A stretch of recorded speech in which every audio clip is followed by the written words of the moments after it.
はあ、なんですのその低収入。うちの旦那はんなんか、その何倍もろてたと思ってますの？ようそんなんで結婚考えはりましたな。結婚を報告したとき、私の母は愛する夫をいきなり侮辱した。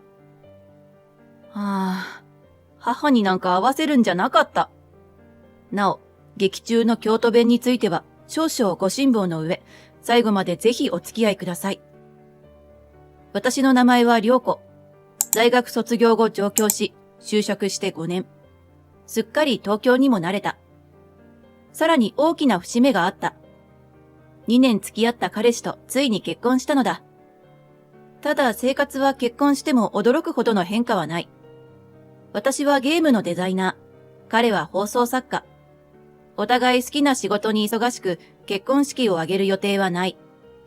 親しい友人たちにお祝いしてもらっただけで十分なのである。今は写真だけの結婚なんていっぱいあるし、私たちも写真だけ撮って結婚報告のハガキを出して済ました。私は京都の出身。彼は大阪。関西の縁で彼と仲良くなった。ただ二人とも関西弁では話さない。東京に住んで1年もすればすっかりこっちの話し方になってしまった。俺は関西弁で通すって最初は思ってたんだけどな。すっかり染まっちゃったよ。そう言って笑うのは彼氏から夫に昇格した俊介だ。結婚したとなるとやらねばならないことがある。それはお互いの実家にちゃんとした結婚の報告をすること。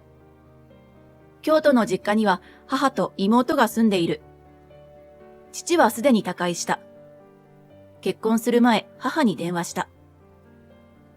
結婚することになったの。式を挙げないで入籍だけするから。そう言ったら、相手がどんな人かとか何も聞かずに母は、あっそう。とだけ言って電話を切ったのだ。そんな母の態度に、やっぱりなぁ、と思ったものだ。私は昔から母に好かれてない。私は父親にで、母としては折り合いの悪かった父を思い出すのだろう。母は幼い頃から自分に似た妹を可愛がっていた。私は母には叱られた記憶しかない。それも理不尽なことで。妹が欲しいと言ったら全部あげんとあかんやろ？あんたみたいな冷たい娘は私の娘やない。なんやのこの成績は。こんな簡単な問題も解けへんのか？妹を見習いなはれ。まったく可愛げのない娘やで。父親に似てしょうもない子に育ったわ。毎日がこうだ。こんな私が実家にいたいと思うわけもなく、やりたい仕事にかこつけ、逃げるように東京に来た。結果としてあの母から逃げたのは、私のささくれだった心を癒すのには大きな意味があったと思う。東京で大好きな仕事をし、彼氏の俊介と出会い、付き合って結婚。もう母のことは気にしないと思ってたけど、会うとなると、やっぱり心が重くなるのを感じた。憂鬱だ。新幹線の中でそう言ってため息をつくのは、夫となった俊介だ。今回ようやく時間が取れたので、両家の顔合わせを兼ねた結婚報告会を開くことになった。本当に仕事が忙しくて入籍後になってしまった。夫の実家には申し訳ないなぁと思っていたが、彼は軽く返す。いいのいいの。そういうのは気にしない家だから。俺の姉ちゃんなんか結婚より子供授かる方が先だったもん。両親とも孫ができるって大喜びしてたし。うちの親父、泣いて旦那に大きにありがとうって抱きついてたからな。お袋に頭しばかれてた。仲のいいご家族なんだろうなぁと羨ましく思った。聞けば、夫は東京に来てから忙しくて帰省は全然できてないけど、両親との連絡は頻繁にしてるらしい。電話は時間ないけど、メッセージのやり取りが気軽にできる時代で助かるよなぁと言ってた。私なんて、実家に連絡なんて一度もしたことないし、母から来たこともない。東京に来て最初の連絡が結婚報告の電話だったのだ。久々の電話でも相変わらずの母の態度に正直傷ついた。顔合わせの後は絶縁状態になるかもしれない。それも寂しいと思う複雑な心境の私を乗せ、新幹線は京都に着いた。両家顔合わせは京都で行う。夫の実家がある大阪の方がいいのではと思ったのだが、母が、絶対京都でないと飽きまへんと言ってきたのだ。もともと結構裕福だった実家。会社の重役だった父が亡くなり、たっぷり遺産が入った母は金持ち気取りだ。京都の高級料亭が絶対と譲らないのだ。彼に伝えたら、別にいいよ、と実に軽く言ってくれた。あれこれ嫌な風に考えてしまう私に対し、能天気な彼。正反対だからこそ惹かれたってのはあるし、そんな彼にほっとする。彼のご両親もそれでいいとのことで、京都集合と相なった。ホテルにチェックインし、京都を彼に案内してたら、あっという間に顔合わせの夕食会の時間になってしまった。はぁ、緊張する。とため息をつく私に。そんな緊張しなくても大丈夫だって、うちの親、本当関西人って感じのタイプだからさ。と彼。違うよ。あなたのご両親に会うのも緊張するけど、何より私は母に会うことに緊張してるの。私の母のこと話したでしょ？そんなに緊張するなら、食事会の前に実家に寄った方が良かったかな。それは良くない。あなたのご両親の前だったら、さすがの母も少しは言い方が穏やかになると思うの。ただ、信用はできない。そうして、緊張の食事会を行う料亭に着いた。すでに彼のご両親がついていて慌てた。なんだ、もう来てたの？早いね。という彼に対して、そらあんた、大阪から来るんやから、早く来るに決まってるやろ。電車の時間は自由自在とちゃうねんで。まあ、早来て、駅近でたこ焼き食べたかっただけやねんけどな。京都のたこ焼きも美味しかったわ。なんでやねん。今から食事会やろ？お腹入るんか？そんなもん、別腹に決まっとるやろ？思わず関西弁に戻る彼に対し、カラカラと豪快に笑うお母さん。漫画から抜け出したみたいなお母さん、素敵。で、そちらがあんたのお嫁さんか？不意に私に注がれる視線に、慌てて私は頭を下げて自己紹介をした。はじめまして。ご挨拶が遅れて申し訳ありません。私、そういうのええから。堅苦しいことは抜きやで。ほんまにね。こんなアホな息子と結婚してくれてありがとさんやで。おい、おふくろ。アホな息子ってなんやねん。なんやの、アホやろ？私は知ってるねんで。あんた、ずーっとベッドの下に隠してたやろ、あれを。バレバレやっちゅうね。うわ、こんな席でやめてくれ。まあ、母さん、それぐらいにしたれ。そんなのは男の勲章というもんやで。なあ、良子さん。まだ外で会話してるだけだけど、本当に楽しいご家族に、私は自然と笑いが漏れる。素敵だなぁと、温かな気持ちになる私だったが、新たな訪問者の一言に冷や水を浴びせられた。なんですの？こないな外で下品な。これやから大阪の人は。いきなり毒舌フルスロットルの失礼な人は、やはり私の母だった。お母さん、久しぶり。さっさと中に入るわよ。こんな外で下品な会話を。恥ずかしい。久々に会った母は相変わらずだった。冷たい目でじろっと私を見ただけで、さっさと料亭の中に入ってしまったのだ。すみません。気にせんでいいよ。確かに外での会話は下品やったかもね。さ、入ろ。落ち込む私にお母さんが笑って言ってくださった。でもその笑顔すらも私の固まってしまった顔をほぐすことはできなかった。個室に通され、緊張の顔合わせの始まりだ。お互いに自己紹介をして、私と夫が並んで結婚の報告をするのだった。おめでとうさーと義母。いやー、これで娘も息子も結婚したなー。嬉しいなー。と義父。だが母はまるで違うモード。いきなり夫に尋ねたのだ。で、アンさんの収入はいかほどですの？空気が凍る音を聞いたことがありますか？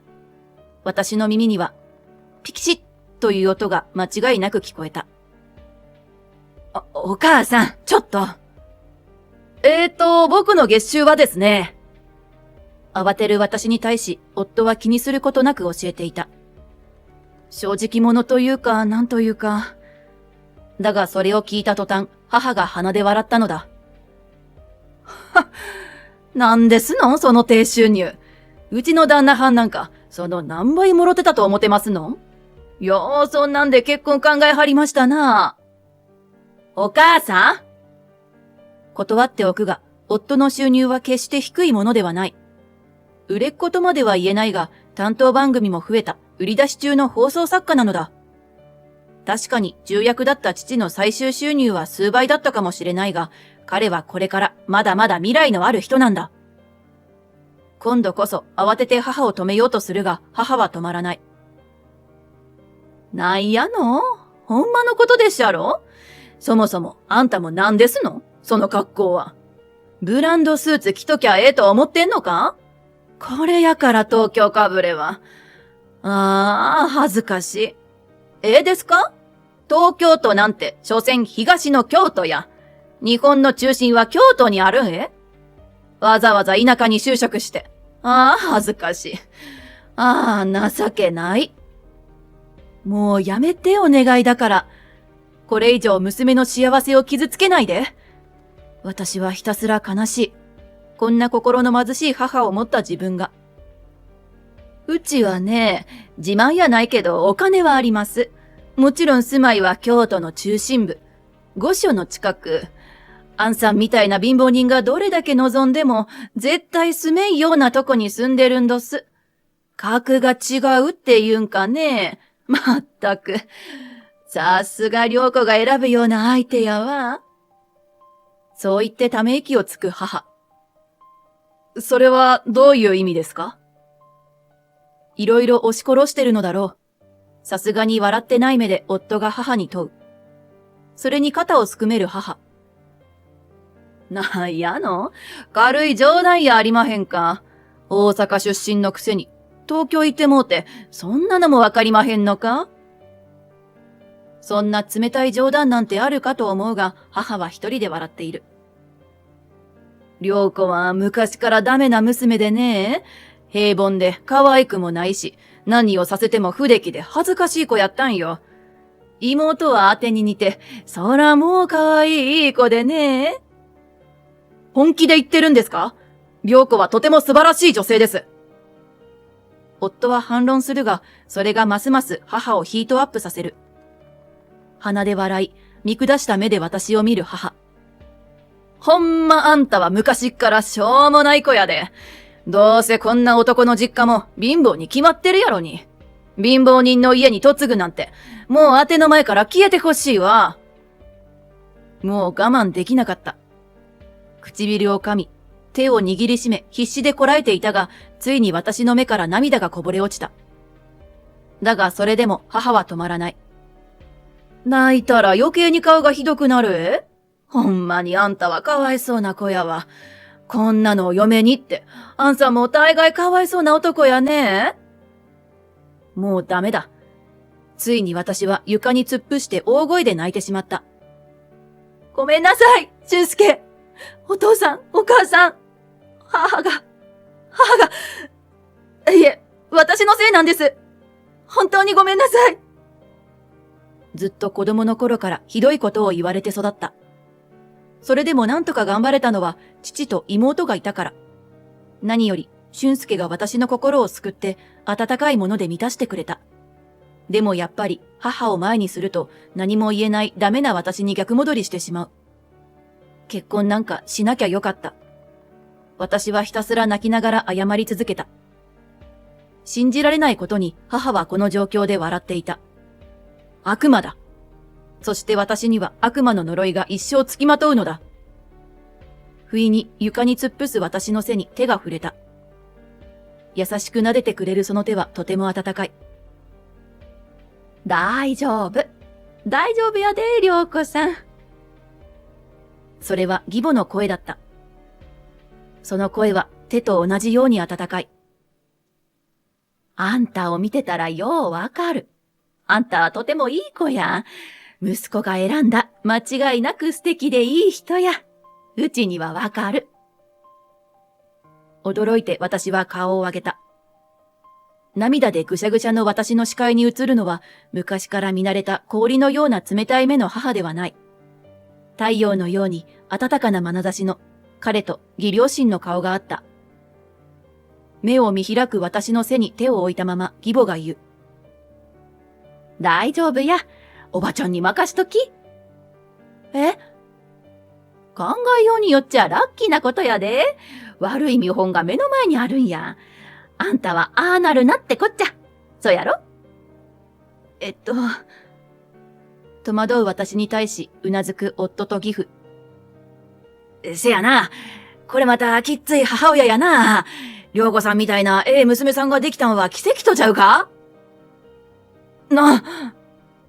義父の言葉に母が驚きの声を上げる。だが彼らは母にそれ以上言わせなかった。怒涛の大阪人の攻撃が始まった。そもそもやな、あんた自分の娘をそんな風に言える立場や思てんのか？どう見てもその化粧濃すぎやし、メイク落としたら絶対平凡な顔が出てくるやろ。うちに言わせりゃ、涼子さんの方がよっぽど素敵な顔してるわ。あんたひょっとして、涼子さんに嫉妬しとるんとちゃうか？いや、絶対そうやろ。そんなわけ。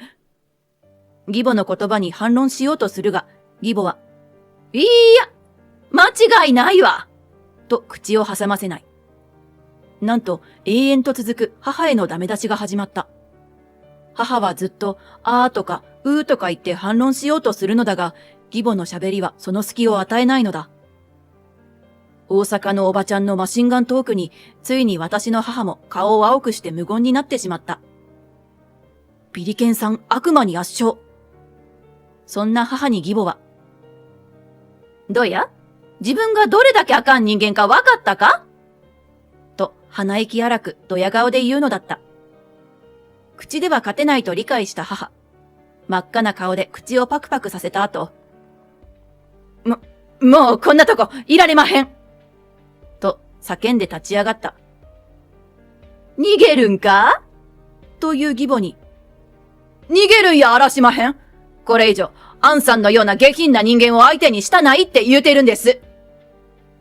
それを逃げと言うんやろが。義母の追求に母はますます顔を赤くする。もうええ。ついに切れた母がダンと床を蹴る。もうええ、もうええ。ほんまにもうええ。あては京都人や。古の都の上品な人間なんどす。そうなんどす。すごい剣幕で話し出す母。だが、なんだかその話し方がおかしくて、私は首をかしげてしまった。あてはな、誰もが憧れる京都に住んどるんですどすえ。あんさんらが手も出せへんような高級マンションがたくさんぎょーさん立ち並ぶ場所で、優雅な京都ライフを過ごしておますんのよ。いや、京都人ってこんな話し方したっけ？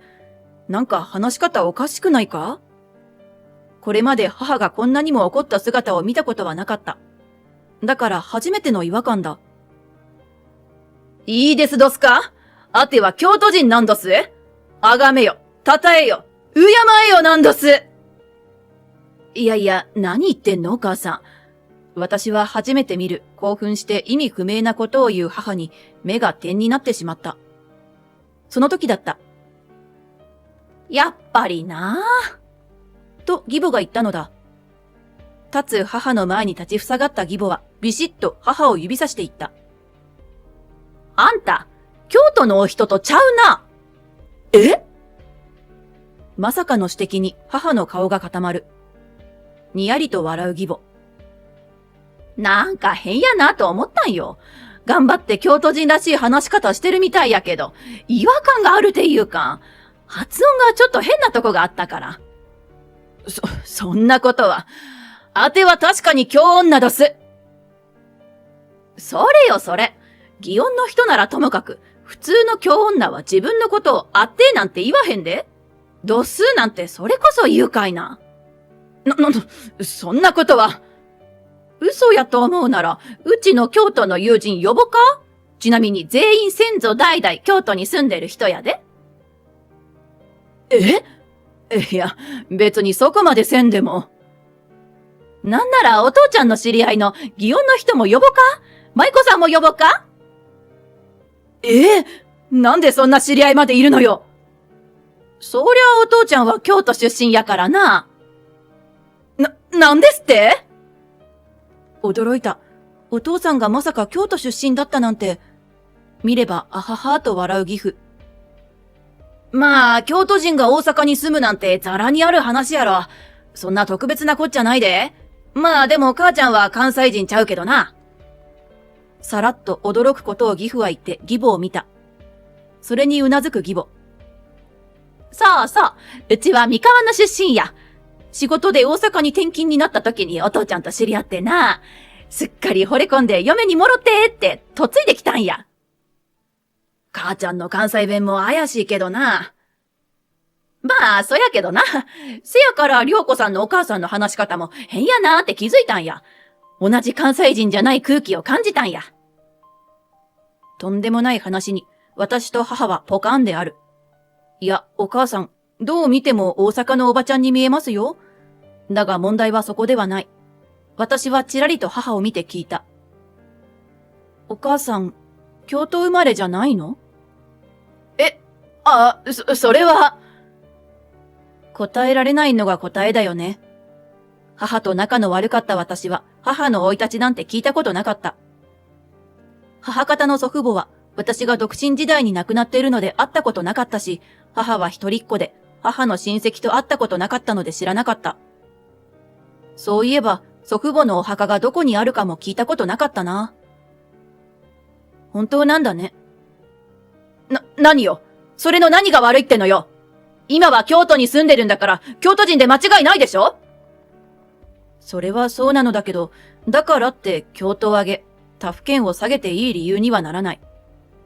私が顔をしかめてると、ぎっと母は睨んできた。あんたのその顔、お父さんにそっくりだよ。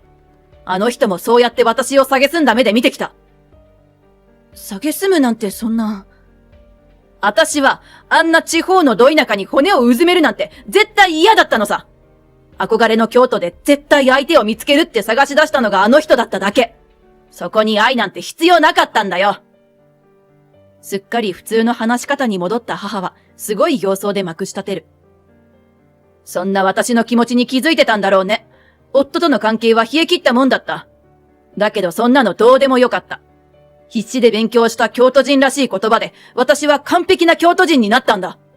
夫に似た娘は目障りだったけど、私の憧れを捨て東京に行くような娘に用はない。なんてことだろう。母は自分の地元にコンプレックスを抱いてたというのか。だからって愛のない結婚をしてまで憧れの地に住むなんて、そこまでこだわってるなんて、結婚じゃなく仕事で移住するという発想がないのが母らしい。お母さんはかわいそうな人だね。思わずポロッと出た言葉に母は、なんですってと睨んできた。だけどもう怖くない。そんな母のことを私は怖いと思わなかった。睨み合う私たち。だがそこに割って入ってきたのは義母だった。まあまあ、そう睨み合いなさんなって。まあ、京都に憧れる人は多いからね。でも実際に住んで苦労も多かったんやない？おかしな関西弁つこって怪しまれたことも多いやろ。うるさいわね。そんなこと関係ないでしょ？図星やな。慌てる義母にタジタジの母。にやりと笑う母に不穏なものを感じたのか、後ずさり仕掛けたところで母の肩を義母が逃がすまいとガシッと掴むのだった。そういうことならしゃあない。うちが一肌脱いだろ。お前が服脱いでも誰も喜ばんやろ。お父ちゃんうるさい。俊介が喜ぶやろ。なんでやねん。義両親の漫才に最後は息子である夫のツッコミが入った。ケラケラ笑ってから義母は母を見る。あんたの関西弁、うちが教育したろ。はぁ、余計なお世話よ。私はすでに完璧な京都弁を。違和感感じる時点でまだまだや。ええか？まずはこれからや。あれ、ちゃうちゃうちゃうか？はい。ちゃうちゃうが何？あかんあかん。ええか？関西弁マスターになるには、この有名な言葉が手っ取り早いねんで。そんなことを聞いたことないが、義母の暴走は止まらない。ええか？うちのようにマスターになれば、ちゃうちゃうちゃうやろ。ちゃうちゃうちゃうの？ちゃうちゃう、ちゃうちゃうちゃうが理解できるんや。そんなの理解できるわけないでしょ？だいたい関西弁じゃなく、私は京都弁を。京都弁なんて今時ほぼ関西弁や。ええか？孫ができたら、アメちゃんいるかって言うんやで。ちゃんが必須やで。ちゃうの次はちゃん。なんなのよそれ。そこは、なんでやねんやろが。困惑する母に対し、永遠と義母の関西弁講座が繰り広げられるのだった。そんな二人をポカーンとほうけて見ている私に対し、全く気にしない義父と夫。せっかくの高級料理や、食べるか。と義父。夫も、そうだな。と言って食べ始めるのだった。これは突っ込み入れるべきなのだろうかとしばし悩む私であった。その後、義母の関西弁講座に疲れ切ってげっそりしてしまった母。義両親と別れてから夫と二人で母を実家まで送って行ったのだが、魂抜かれたようにおとなしくなってしまった。どうしたんあれ。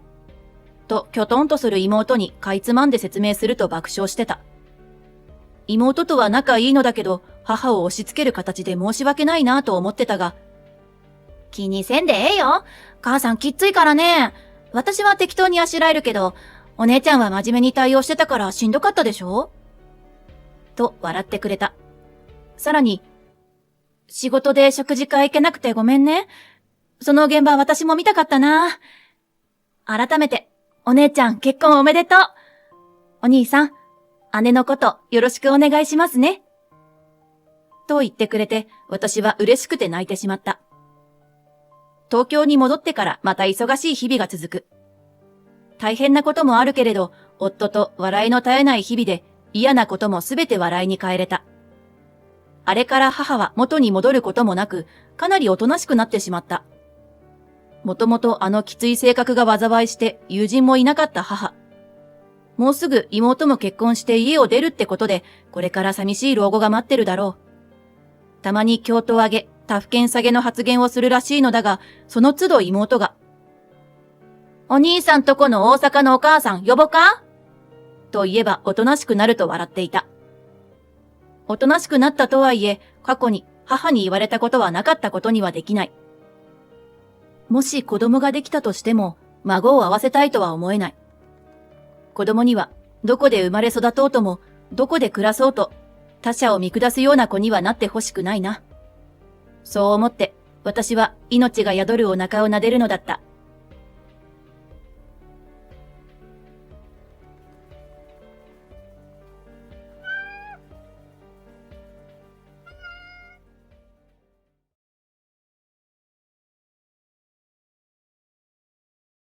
笑顔で幸せそうにしていた母。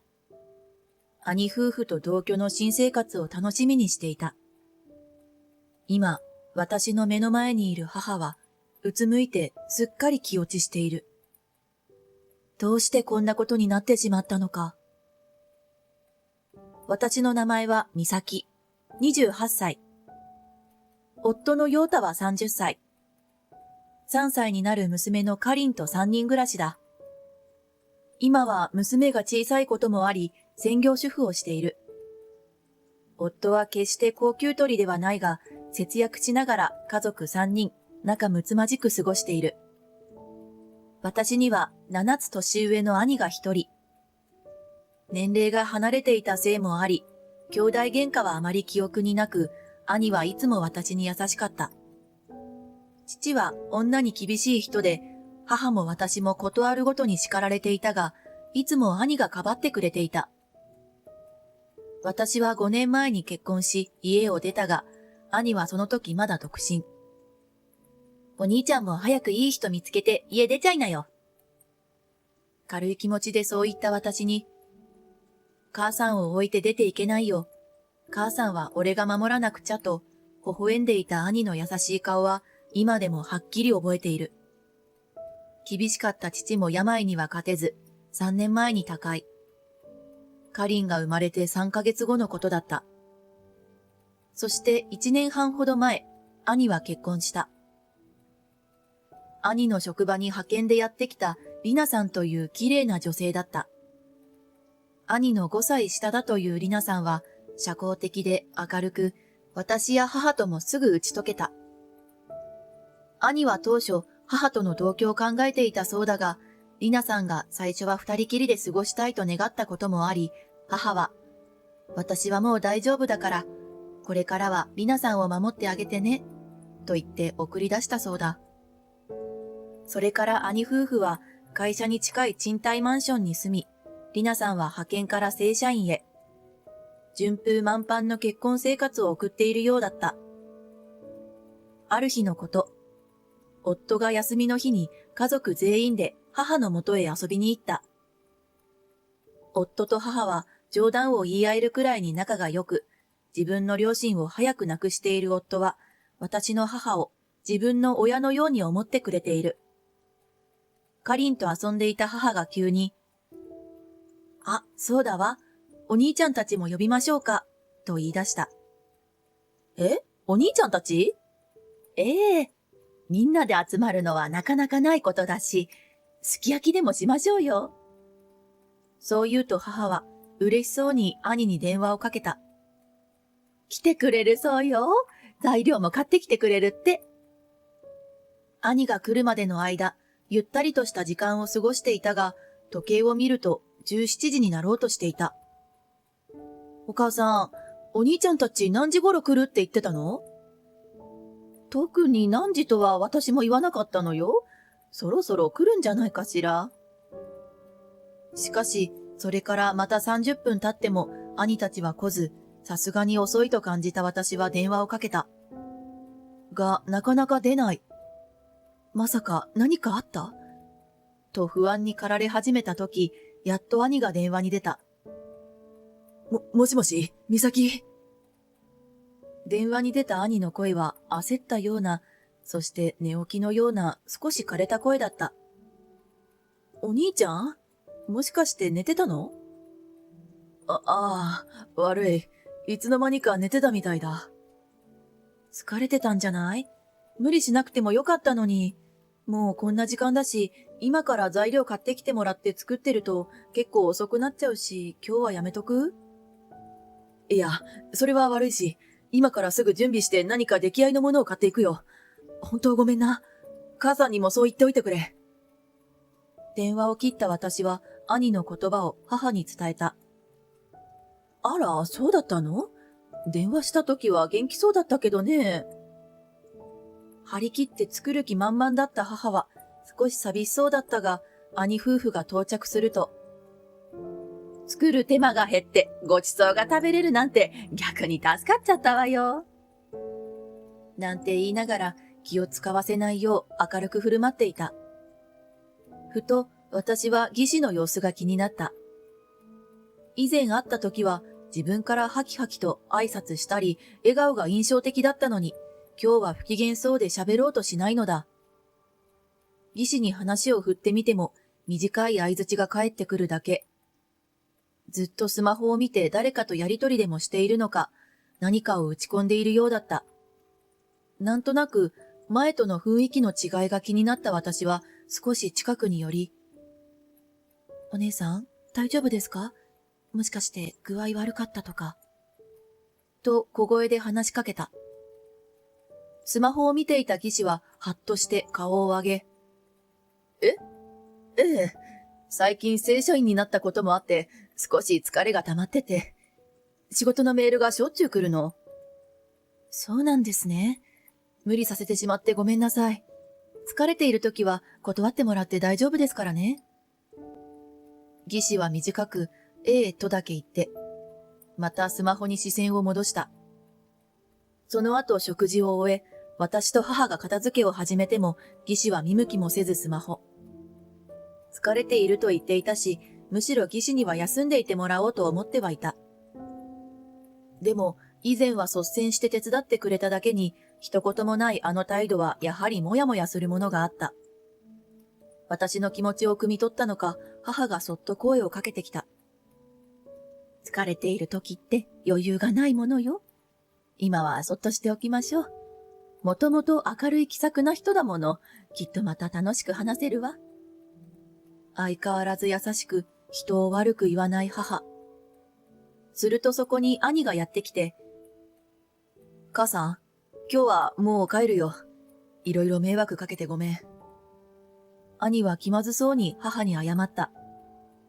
その気まずさは遅くなったことだけでなく、義士の態度のことも含んでいるようだった。迷惑なんて何もないわよ。たくさん買ってきてもらっちゃったし。あ、これお代ね。また二人とも元気な時にいらっしゃいな。兄夫婦が帰った後、私たちも帰宅した。帰りの車の中、かりんがぐっすり寝入ったのを見て、夫が不意に話し始めた。お姉さん、あんな感じの人だったっけ？もっと明るくて話しやすい人だよ。今日はなんか仕事で忙しいみたいで、それで疲れてたんだって。仕事のメールとかもしょっちゅう来てたみたいで。そう？ずっと SNS に書き込みしてる感じだったぞ。お姉さんのスマホ覗いたの？違うよ。ちょっと俺の位置からガラス越しに見えただけ。トイレ行って戻ってきた時とかも視界に入っちゃったし。そう。まあ、仕事のストレス発散なのかもね。そう言ったものの、仕事と言いながらずっと SNS。なんかまたもやもやする気持ちが残った。それから1ヶ月ほど過ぎた頃だった。母から連絡があり、話したいことがあるから来てほしいと言われ、私は母の家に向かった。どうしたの？改まって。何の話？実はね、家を建て替えてお兄ちゃんたちと同居しようと思うの。同居？なんでまた急に？全く予想外の話に私は慌てた。母によると、兄夫婦は家を建てようと考えているが、立地と資金面でなかなかいい場所がなく探していたのだそう。この家もだいぶ古くなって危ない場所とか不便なところもあるでしょ？私もそろそろ考えなくちゃとは思っていたのよ。その話をしたところ、兄からいっそ建て替えて同居しないかという話になったらしい。そうすれば母も兄も安心できるし、費用を出し合えばお互い助かるからと。それはそうだけど、お姉さんは？それがね、りなさんもすごく乗り気だったのよ。りなさん仕事辞めたらしくてね。そのストレスから解放されて今は前のようにとっても明るいのよ。母はこれからのことを嬉しそうに話していた。私の中には漠然とした不安があったが、嬉しそうな母を見ているとそれも言えなかった。それからトントン拍子に話はまとまり、建て替え工事も順調に進んでいった。母は仮住まいを私の家で楽しく過ごし、無事に引っ越しも終わらせて新居で兄夫婦と暮らし始めた。毎日が新鮮で楽しい。そう言っていたのだが、引っ越しから1ヶ月後、少しふっくらした母が突然大きな荷物を持って私の家にやってきた。以前の幸せそうな顔は見る影もない。一体何があったの？母の様子を見ながら恐る恐る話しかけた。それが、お兄ちゃんに出て行けって言われちゃったの。は？なんで？どういうこと？思わず声を荒げてしまった。私が嫁いびりしてるって、それでお兄ちゃんが怒って、最低だ、出て行ってくれって。嫁いびり？そんな、お母さんなんかしたの？わからないわ。私はずっとりなさんとうまくいっていると思ってたんだけど。母は気落ちして言葉も少なく、これでは状況がわからないと思った私は、すぐさま兄に連絡を入れた。お兄ちゃん、どういうこと？お母さんがお姉さんをいじめたなんて本当なの？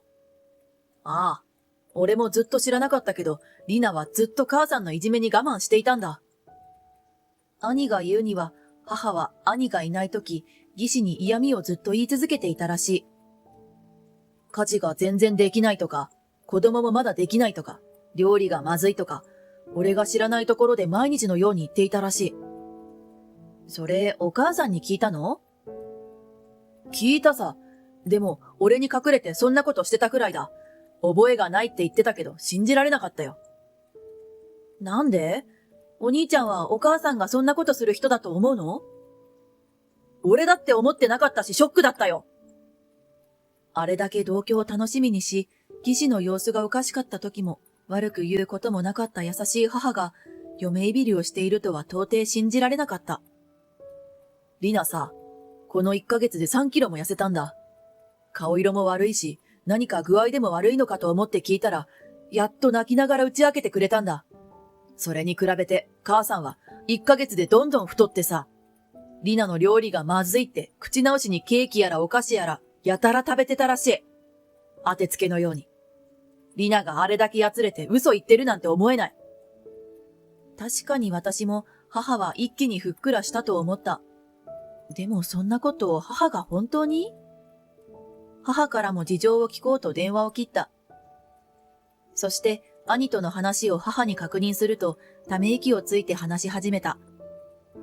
リナさん、毎日のようにお菓子作りをして、たくさん作ったからって私に食べてくれって言うのよ。そんな毎日食べれないって言ったんだけど、作るのが楽しいからって。せっかくもらったものだし、私も毎日のようにいただいたから、それでどんどん太っていってね。家のこと、子供のこと、料理がまずいなんていうの、全く身に覚えのないことよ。じゃあお姉さんは嘘ついてお兄ちゃんに追い出させたってこと？許せない。そう思ってまた兄に電話しようとしたのを母に止められた。もういいのよ。お兄ちゃんはリナさんの言葉しか信じてないわ。リナを守れって母さんが言ったんだろう、なんて言われちゃったわよ。その後、夫が帰宅し、経緯を話すと、これが全部土地と家を奪い取るために仕組んだことなら、とんでもない仮面女だぞ。お兄さんだって騙されてると眉間にシワを寄せた。だけど、嘘だって証拠もないし、お兄ちゃんがお姉さんの方を信じてる限りどうしようもないよね。私、もう一度直接話をしてみるわ。追い出すなんてあんまりだもの。いや、ちょっと待って。俺に少し考えがある。そう言って、夫は私にある計画を話し始めた。それから2週間後、私は母と共に兄夫婦の家に行った。それで、話っていうのはリナに謝りに来たんだよね。先に言っておくけど、いくら謝られてもリナはもう母さんとは一緒に住めないって言ってるんだ。今日だって無理してここに座ってもらってるくらいだよ。リナ、大丈夫か？うん、大丈夫だよ。ありがとう。私は二人のやりとりを見て、思わずふふっと笑いが漏れてしまった。何笑ってるんだお前。兄は怒りを私に向けた。ああ、ごめんなさい。ついね。お姉さん、今日は随分塩らしいんだなぁと思って。一瞬二人は面食らったように固まった。何か言おうとした兄を制して私が話し始めた。母を追い出したのは母がお姉さんをいじめていたからってそう聞いてますけど、お姉さん、それ嘘ですよね？美咲、お前！驚いた兄が横から激しく口を挟む。少し黙ってて。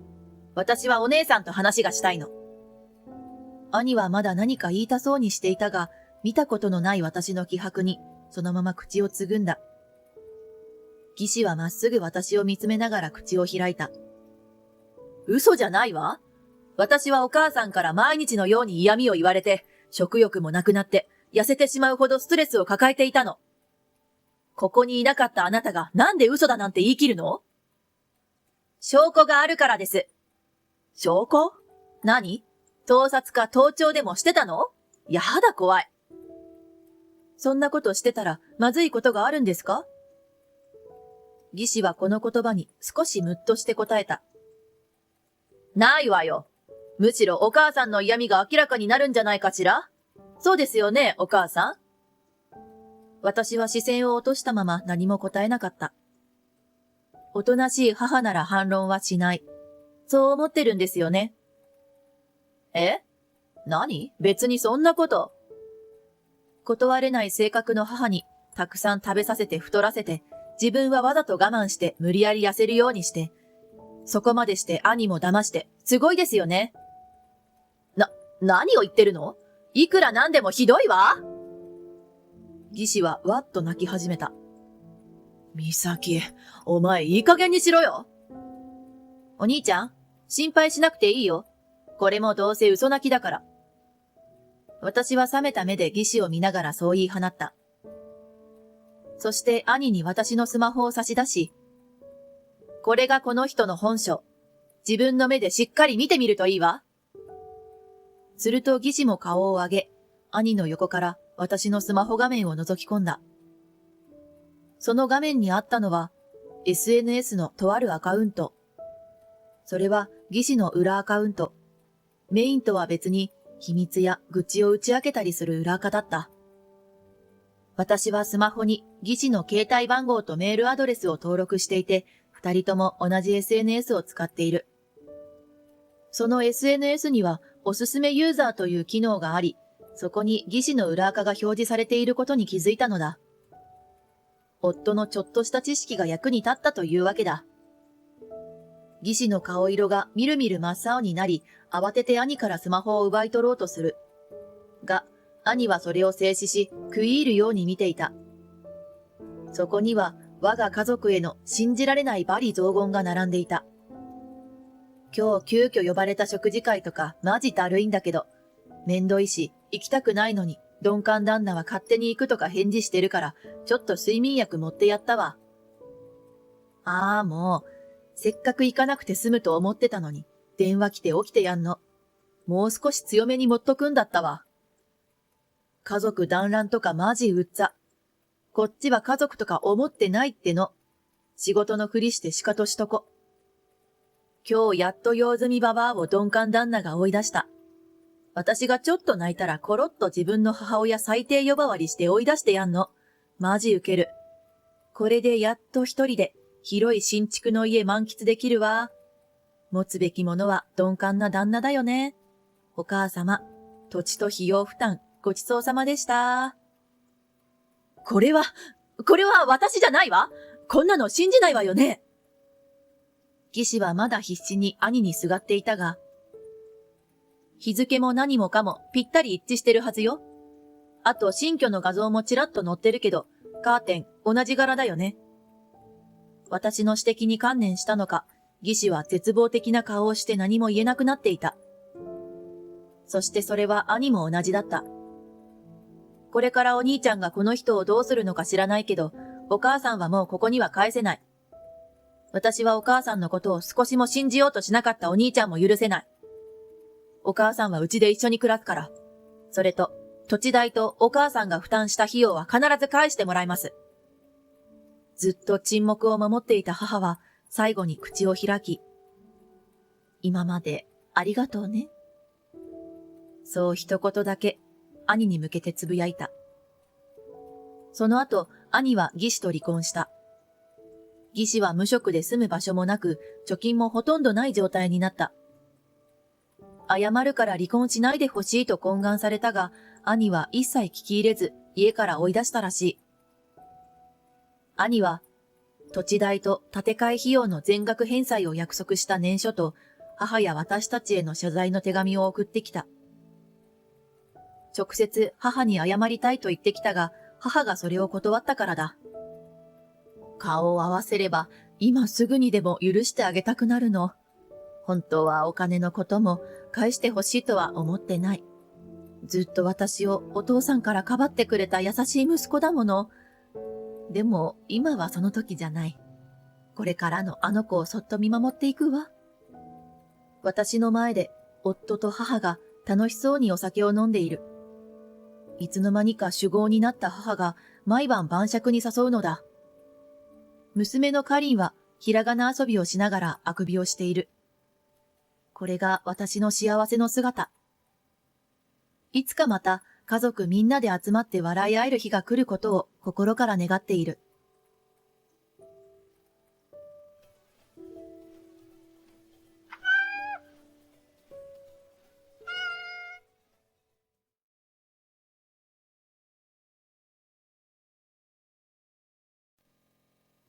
As long as you send me home, I'll be happy, so please work me hard.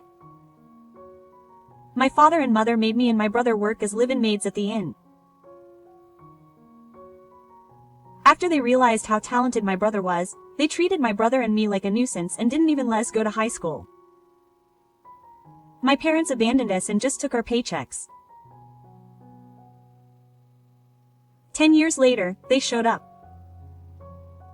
My brother and I are no longer helpless children. I'll show you what it's like to grow up. The proprietress is with us too. I'm 25 years old and work at the Meiko Onsen Inn. My twin brother, Kotomo, also works at the same inn. I'm Nakai, a chef. I'm proud of my job and I love the people at work. But it wasn't our decision to come here 10 years ago. There are 5 people in my family, me, my parents, and my brother Hikaru, who is 2 years older than me. My father worked at construction sites and engineering sites, but he would get into fights after a short time and change jobs. My mother was busy raising 3 children, so we weren't a wealthy family. Still, the 3 of us were happy to draw pictures, go to the park, and have a normal daily life. A change came to our family when my older brother was in the 4th grade of elementary school. When my older brother went to visit a friend's house, he easily solved the cram school homework that the other child was struggling with. The child's mother asked him, "Hikaru, you're smart. Which junior high school are you going to apply to?" Quote. My parents were so excited that they decided to send my older brother to the same cram school. When they had him take the entrance exam, the cram school instructor told them that he would be in the top class and that he would be able to aim for the top private junior high school in the prefecture. That was the end of our family's happiness.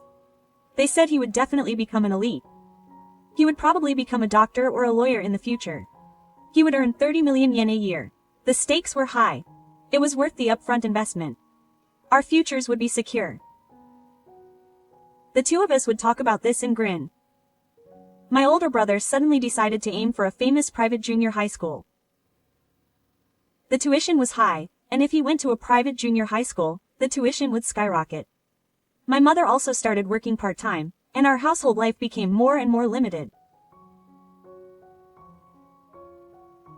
My father and mother had loved all 3 of our children equally, but now they seemed to have changed and started treating my older brother as special. They would only serve my older brother's minerals for meals, and if he got a good score on a cram school test, they would buy him a video game.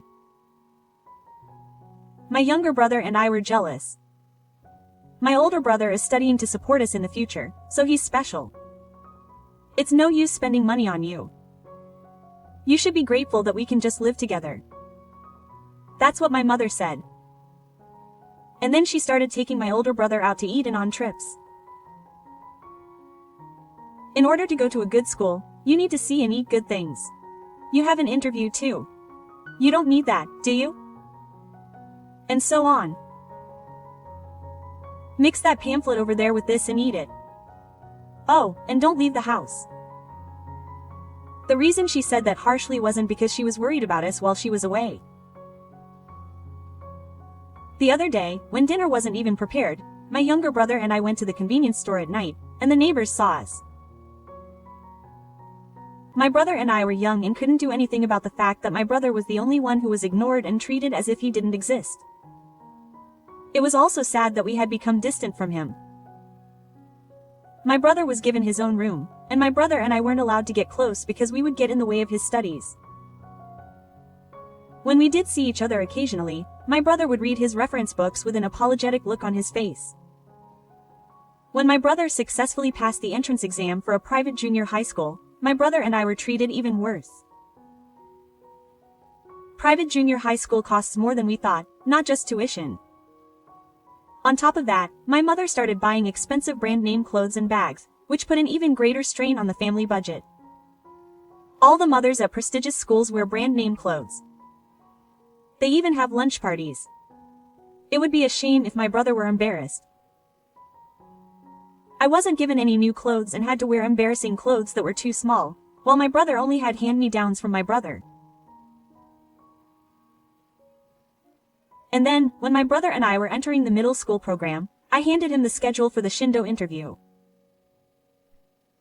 I couldn't help but say, "You don't have to go to high school, Makoto," and my brother and I looked at each other. What do you mean by that? Don't you understand? That's why you guys sigh so dramatically, Mom. Wait. Both my son and I go to the same high school. We're both efficient. Even if we're efficient, having two of us costs money. We can't afford such pointless expenses. How much do you think I spend on my brother? But Mom buys clothes and bags. My mother chose me when I couldn't help but object. Huh? What, you have a problem? You don't earn a single yen, but you act so arrogant. Then what are we going to do if we don't go to high school?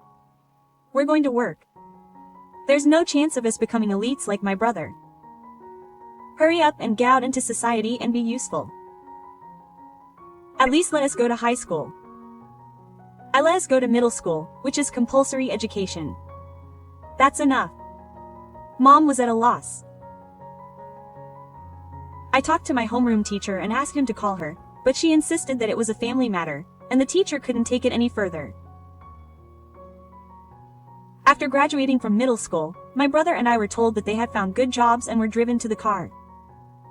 My mother, sitting in the girls' seat, said, "There's no way you can get a place that will hire a junior high school graduate and let you live in it. You should be grateful that I went to all the trouble of finding you." Quote, "Huh, live in it?" I said the same thing. "That's why I'm driving you all the way here." "Fine. I'll make sure to transfer your salary to you." "Wait a minute, Mom. Can't she and I go home?" My mother silently patted her shoulder. "Dad, what's going on?" At my brother's words, my father, who was in the driver's seat, went to throw the thief. It didn't matter. These useless children are a burden to Hikaru. My mother turned around with a scary look on her face. "Stop it. I've already supported you long enough, and you don't even show any gratitude?" Twins are already a lot of work and money, and they have no talent. They're just a burden. I raised them. They were certainly given the bare minimum of transplants and were able to survive. But isn't that all? That's enough. Quote. My brother said this in a low voice, and I nodded as I looked into my tearful eyes. We arrived at a hot spring inn. We were led to the interview room, and after a while a woman who seemed to be the proprietress appeared. The woman, who had no smile on her face, looked scary. "These two, you know, just graduated from junior high school, but you want to take them in as live-in employees? We're strict. Yes, that's fine. Go ahead and make them work hard. Yes, that's right. Health is all I care about. As long as you send me money, I don't have to pay these two back." "Money? You're making me send you their salaries?" The proprietress glanced at me and my brother. "We have an excellent eldest son who goes to a prestigious school and is aiming for a famous university. Now that we're all in this family, we have to earn money." "Huh, is that so? Well, I won't interfere in family matters." As expected of the proprietress, "That's easy. Then we'll hire them." After the proprietress left the room, my parents were on their way to work. Well, I was nervous because they said it would be a parent-child interview, but it was easy. They're hiring junior high school graduates. As long as there's enough labor, anything is fine. 10 minutes later, the landlady and the man returned. This is the HR department. Please read the documents carefully and sign them. If there's anything you don't understand, please ask. Yes, yes. As long as you get paid, do as you like. Huh, these kids want to do as they please with us? Go ahead. We won't sue you, so be considerate. The parents happily left. Now, Masaru looked at us sharply. It's not easy to make money. Our house is strict, but are you motivated? My brother and I looked at each other and nodded. Yes, we'd be happy to help. Rather than continuing to be treated as a nuisance in that house, we'd rather learn how to live on our own. That's what we decided together. Yes. Then let's have them learn the job starting today. Yes. Yeah. You two are doing well. The landlady's expression softened slightly and she smiled.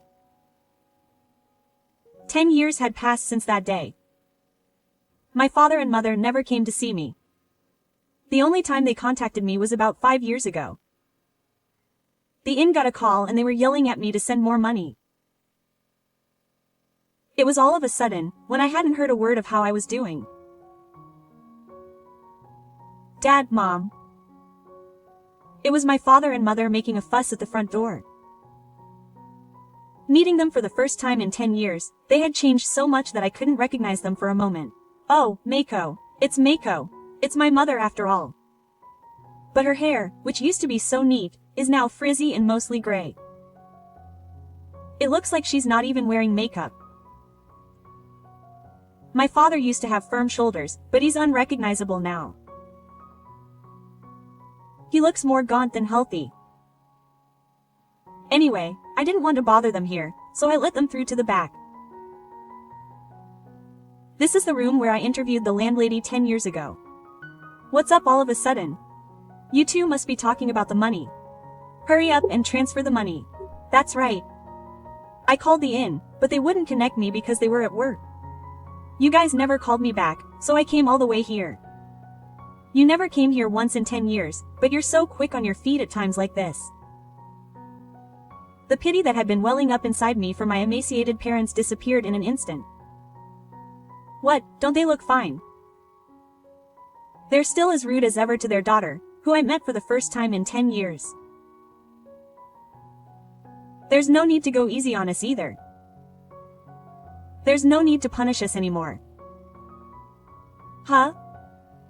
Because my brother and I were sent out to work right after graduating from junior high school to pay for his tuition. That's right, it's been 4 years since my brother entered society. Hasn't the tuition fee already been paid? Not yet, it's not enough at all. The amount of money we've spent so far is so enormous that we still have debts, so give us money. My father followed suit with vigor. That's right. The debts have gotten worse since Hikaru left. We've had no choice but to cut back on our living expenses, but if we keep this up, we'll be left with nothing. Just give me the money. I had a lot to say, but I listened calmly. Huh? My brother left? Then my mother looked up and acted like a demon. That's right. Mako, listen to me. My brother betrayed me. He cut me off. That's right. When he got to university, I told him to get cocky and become a doctor or a lawyer, but he just got a job at some company on his own. Doctors and lawyers are completely different departments, but is that okay? And it's not a big company that everyone knows, it's an unknown company. I've never heard of a venture company. Didn't you say it was a venture company? Not a name. And the other day, he suddenly left home and didn't even tell me where he's moving. I asked him to transfer my salary, but he ignored me. That's unbelievable. I quit my job thinking that Hika would become rich and support us, but he just abandoned us.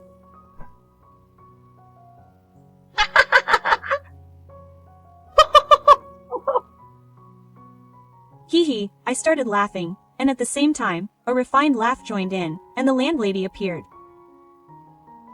Oh, landlady, I'm sorry for causing a commotion. It's okay. What's wrong with you? What's funny? The landlady lightly scolded my mother, who was snapping.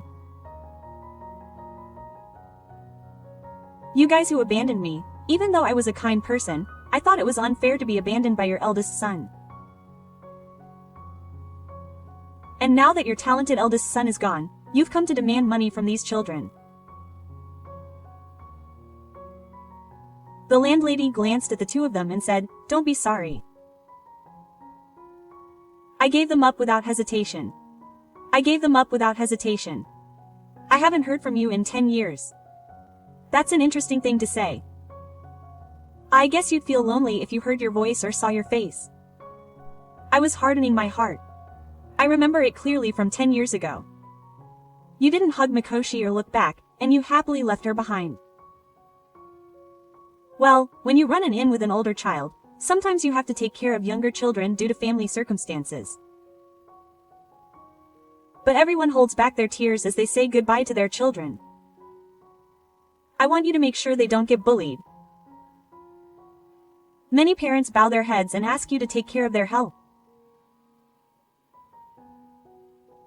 But what you were worried about was money, wasn't it? Oh, Mako, what are these people's requirements? They stopped sending me money, but they want me to keep sending them money. Oh, look, isn't it money this time too? The landlady's words made my father and mother look frustrated and changed their guarantor to the landlady. It's your fault for not paying our children's salaries. Since the food science isn't increasing, we're getting into more and more debt. That's right. Even though they only have a junior high school diploma, you're using someone else's precious child and not raising their salary for 10 years. I'm going to sue you. Why are you suing me? Your salary is increasing properly. Why yes, Mako, you work hard too. I appreciate your work. My father and mother were both wide-eyed at my words and the landlady's. These ungrateful people. What do I owe these people? They're just asking for money from their daughter, whom they haven't seen in 10 years. I stared at the two of them with sober eyes. Then another voice rang out. So you've already paid off the tuition debt? Oh, that's right. My father and mother spoke up. My brother rushed over and showed up. Mako, I'm sorry I couldn't come right away. It's okay. I'm sorry to bother you when you're busy. It's been a while. I just talked to Mako, but I want you to transfer more money. My mother spoke to my brother in a pampered voice. No, what kind of nerve do you have to keep going like this? Neither Mako nor I will pay a single yen anymore. I sent you money for your brother's tuition. What's with you? You're just worried about your reputation. It's a loan for your brother. Keep paying until you finish paying it off. My brother broke up with his abusive father. So he's finished paying off his tuition. I know. Huh? In the first place, your brother's college tuition was half exempt due to his special circumstances, wasn't it? Huh? How did you know that? My father and mother's expressions changed. My father's salary and my mother's part-time job. Our allowance should have been enough. My mother started buying brand-name items around the time my brother entered a private junior high school. What did you spend our allowance on? Spending your retirement money on fun instead of working part-time. Ah. Our father needed money so much that he had to make us work after we graduated from junior high school, so what did he do? He refused overtime and tough jobs, and his salary never went up. And yet he poured all his money into pachinko and gambling. Why did you go along with it? My brother and I looked at each other as our parents went along with it. We heard everything from our older brother. Huh? Our parents' expressions changed. At first, our older brother sent a letter to this inn. Since we became adults and bought our own cell phones, we've been able to send emails and make phone calls freely. What? There's no way we'd help our parents pay off their debts while they made us work hard as children and then played around with the money. The reason he gave us special treatment was because he wanted to get a better future. My older brother said that when he found out that Mako and I had been sent to live in jobs without permission, he made up his mind. He said that he would definitely help Mako and me in the future. He said that he would study hard for that purpose. And we wanted our older brother to be free too. That's why we both worked hard. My brother left because he had already paid the remaining half of the tuition, so when we got that message, we stopped sending him money.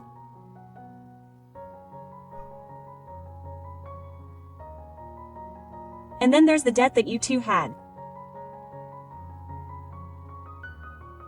Huh? What's wrong with you? What? You're precious siblings. We've always been the ones who raised you. You're more important parents than siblings. And you raised me until I was 15, but that's all. I don't think of you as my parents anymore. Huh. Don't mess with me.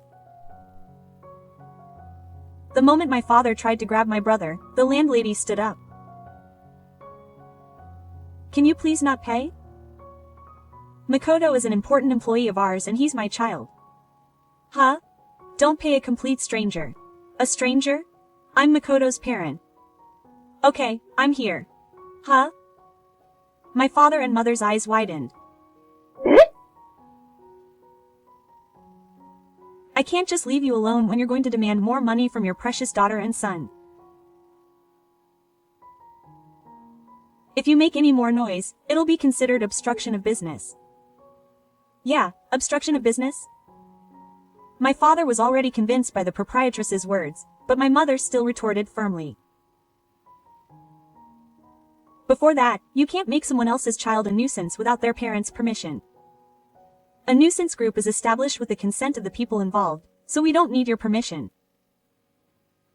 I replied. Yes.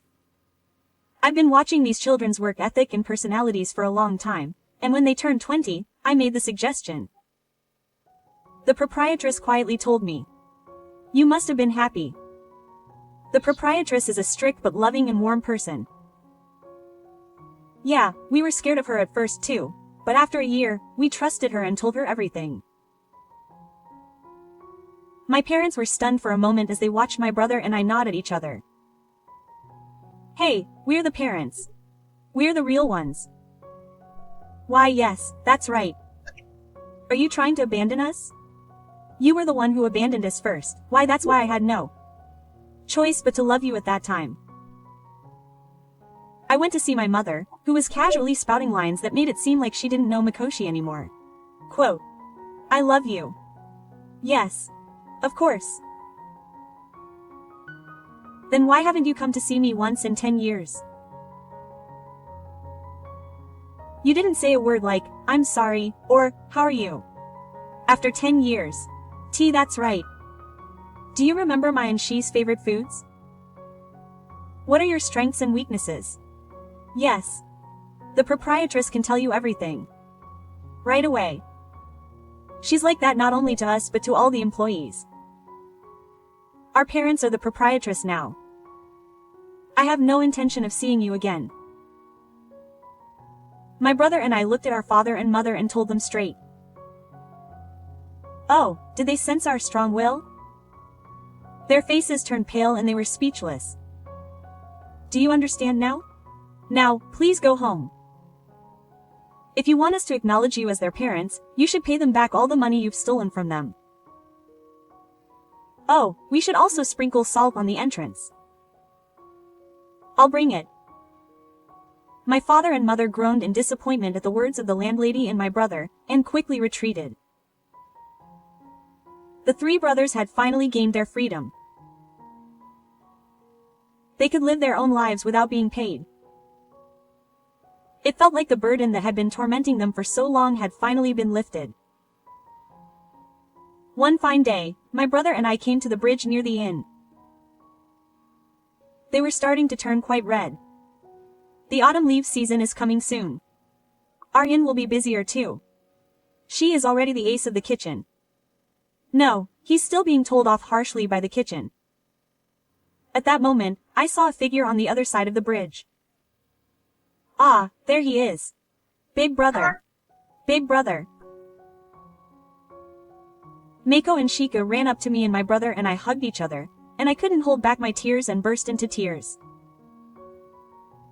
I'm sorry. I'm really sorry to both of you for so long.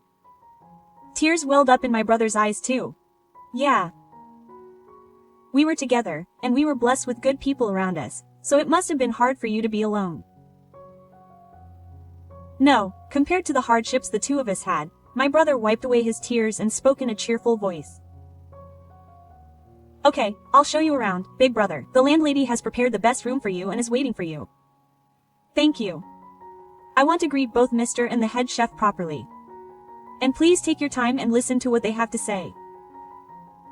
Oh, I'll be cooking dinner, so look forward to it.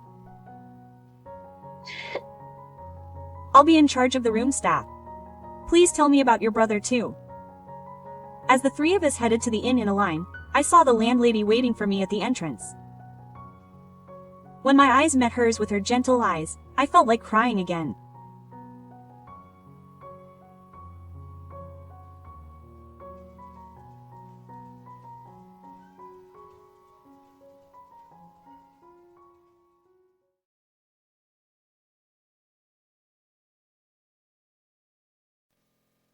I went to a high-end yakiniku restaurant to celebrate my husband's 60th birthday. When we were alone at the table, the eldest son's wife asked me to help her financially with a vague look in her eyes. When I asked her why, she only gave me vague answers. It seemed suspicious.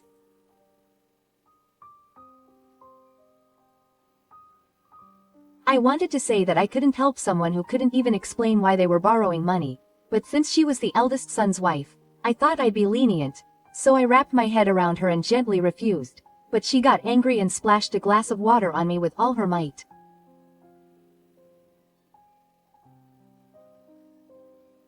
And from my head. Thanks to that, my stylish look was soaked. So that's what she does. She's angry now, manager. A glass of water at this restaurant costs 100,000 yen. My name is Tawako, I'm 58 years old. My hobbies are eating delicious food and doing clerical work twice a week. All three of my children are married and have left home, and I now live with my husband. When I was young, I was busy with housework and child rearing. I'm finally free from that, and now I have plenty of time. When you become a person, you don't know what to do. It's a secret that I've become completely knowledgeable about foreign dramas because I watched too many of them in my spare time. I'm completely used to my ordinary daily life, but today is a little special. I'm going to a high-class yakiniku restaurant to celebrate my husband, who turned 60 years old before everyone else. To my delight, it was an invitation from my eldest son.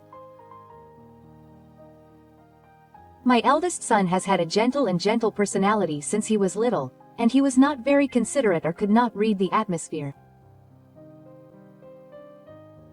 I can't believe that he is celebrating our couple. I wonder if he would come up with something like that? Maybe Yukari, the wife of my eldest son, suggested it. When I thought about it, my heart was uneasy. Actually, I don't really like Yukari, because she was very assertive towards Hakami. That was just after my eldest son got married. It was about 5 years ago. When we got together as a family, I treated everyone to homemade food. Everyone may have been congratulating me, but they said it was delicious and that they were happy to have home-cooked food, and they ate it up, so I'm glad I made it for them. I thought there would be a party that had been prepared since the morning, but only the eldest son's wife said she didn't want to eat such food, and after taking a bite, she said, "No way. It's bad." Quote. At that moment, the atmosphere around us froze. I also felt quiet anger, though I didn't show it on my face. It seems that she takes pride in herself for being able to express her opinion clearly. That is important in itself. I won't deny it. But they say that even when you're in a parent's room, you have to be polite, right? Even if my food was really bad, I think there are better ways to express it. What's wrong with just denying it without any gratitude to the person who made it? I guess this is what they mean when they say that our values don't match.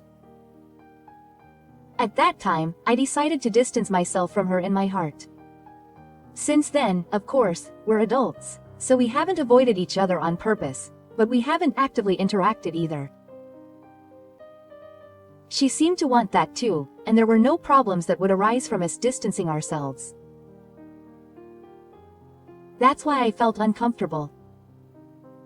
When she suggested a meal to celebrate my husband's 60th birthday. Is it really necessary to have such a close family event now? It feels like there's something behind it. No, let's stop. It's not decided like that. It's not good to make assumptions. I think I've overthought things. Maybe I read too many detective novels. I should be grateful to my eldest son and be happy. Yes. But I can't shake the feeling of unease in my heart. I hope it will be a fun day. While I was thinking about such things, the time of our appointment came and my husband and I headed to a high-class yakiniku restaurant. Waiting for us was my eldest son and his wife, who seemed to be in a bad mood for some reason.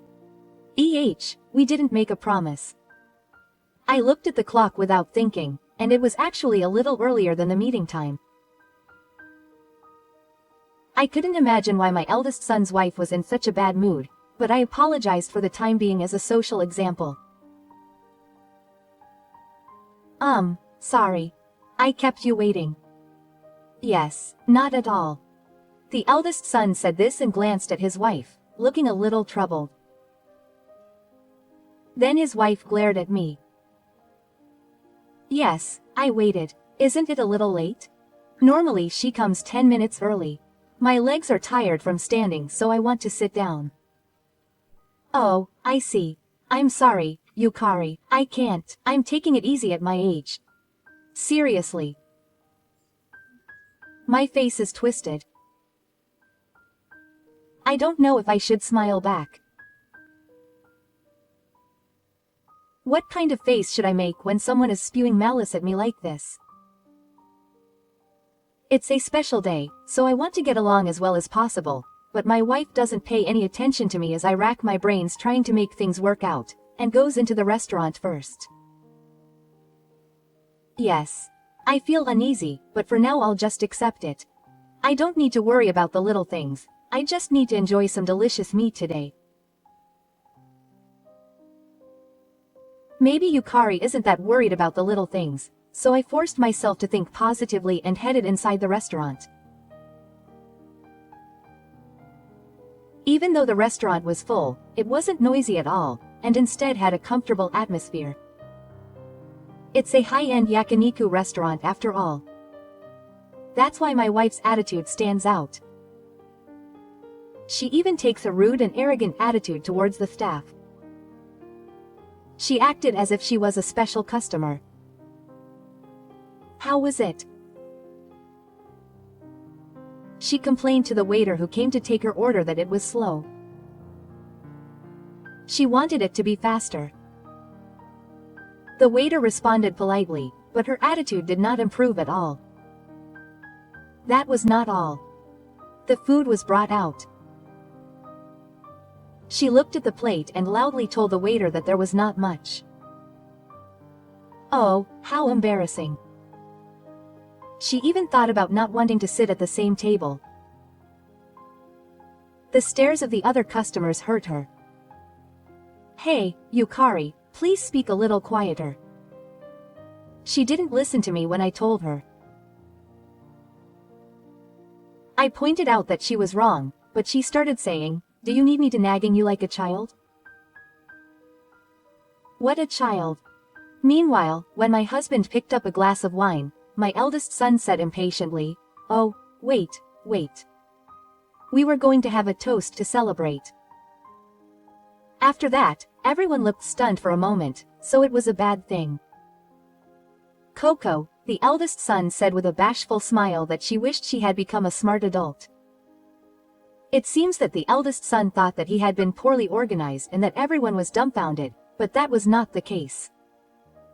The eldest son, who had been a big boy, was trying his best to celebrate. He was happy that he had grown up. Well, he is an adult, so it is natural that he has grown up. No matter how old a child is, to his parents, a child will always be a child. So it is inevitable that he will squint his eyes at the loud voice. My husband seemed to feel the same way, as he smiled happily at his eldest son. The eldest son seemed to be a little tickled by the situation, and while smiling slightly, he said to his husband, "Congratulations on turning 60, Dad. Stay healthy." Quote. The husband laughed, saying, "Of course." The wife was drinking her glass enthusiastically next to the two of them. Beer is the best for yakiniku, but wine is so rude. I opened it quickly because I wanted to drink the next one. Wait, waitress, one more glass please. The wife wiped her mouth and called the waiter loudly. Ah. I warned him earlier, but he's attracting attention again. I wish you'd stop drinking like a mountain tribe. This is a high-class restaurant. Yukari-san, as I said before, please speak up a little more. Your mother has been so annoying for a while now. Don't interrupt me as I'm enjoying my drink. You're so annoying. Ah, I wondered why we were sitting together like this. It was supposed to be a memorable and fun day. But I feel bad for my husband and eldest son who are refusing, but I want to finish the meal quickly. They had no idea that I was feeling that way. The eldest son's wife gulped down one high-class meat after another and drank beer. Even though it was a celebration of her husband's 60th birthday, she was doing whatever she wanted, so much so that I wondered if she was the main dish. High-class beef with a sliver of meat is hard for the elderly to digest. I'll eat it. Saying that, she took the meat from me and my husband and threw it away. No, no, no, no, that's the best meat. The one I was looking forward to. Oh, my husband looks disappointed. This is the worst. After a while, she became drunk no matter how anyone saw her, and did something unexpected. The man sitting next to me became serious when my wife spoke to him in a flustered tone. Naturally, everyone in the family was shocked. I called out to my eldest son's wife in a panic. Quote. Yukari, do you know her? I couldn't help but chuckle at the frank words of the difficult daughter-in-law. The middle-aged couple, dressed neatly, had a confused look on their faces when the wife called out to them. They gave me an ambiguous look and bowed their heads apologetically. Quote. No, no, no, I'm here. Sorry. Hey, you haven't eaten anything next door. I'll eat it because it would be a waste. I quickly brushed aside the hand of the eldest son's wife, who was reaching out to the table next to me. Then she glared at me with a sharp look in her eyes. Why are you stopping me? You're completely drunk. It's no use saying anything. I apologized to the customer next to me and then went to Yukari. Hey, Yukari, stop bothering other people. Huh. What's been going on for a while now? What's wrong with enjoying your meal? I want to say that you're the only one having fun, but I hold it in. Today is my husband's 60th birthday celebration. I don't want to ruin it. Even though my husband's face was already clouded and my eldest son was looking troubled, I didn't want to make it any worse. But she raised her voice even more and said to the couple next to her. Meals should be fun, right? You guys think so too, don't you? The couple next to us, who had been smiling bitterly up until then, suddenly made a disgusted face. Another customer was taking pictures with their smartphones for fun. It's the worst. Meanwhile, a female waiter noticed the commotion and approached us in a panic, calling out to us. It seems like you've had a little too much to drink, customer. I'll bring you some water. But she didn't listen. Seeing her trying to continue to bother the customer next to her, her eldest son said, "We're full, so let's go home soon. I'll pay the bill, so please wait." Saying that, my eldest son left to pay the bill. My husband also went to the bathroom. Only me and the eldest son's wife were at the table. I shouldn't say that I want to run away. Yeah. But I don't like this atmosphere. I smile at the eldest son's wife while trying to hold back the urge to get numb. Hey, Yukari-san, by the way, did you suggest today's celebration? For some reason, she laughed in a similar manner. Yes, that's right. I think Tsuyoshi-kun could ask something like that yesterday. I was silent for a moment at her question. That's the kind of thing she can't do. That's why I asked the eldest son's wife this question. She probably knows that too. She smiled when she saw me stay silent. Hey, Mom, what do you think about the eldest son's wife inviting you to the 60th birthday celebration? How do you like it? Are you grateful? Thank you. Well, of course the eldest son's wife laughs when she hears that you invited her. I wonder if she doesn't even notice the social situation. No matter how grateful I am for her invitation, her attitude afterwards was so bad that it all dragged on, and I even think she shouldn't have come. Mom, I'm a good husband and wife, so I'd like to ask you to do something. The eldest son's wife said this to me, who was taken as a disgrace for saying something like that. We can't get any financial support. Why is something wrong? You and Tsuyoshi are both working, aren't you? We don't even have children. What are you struggling with? We live on my salary and his. It's hard. Oh, please keep it a secret from Tsuyoshi. I think it will affect his pride. Why don't you tell me the reason? What does it mean to want to keep it a secret from your son?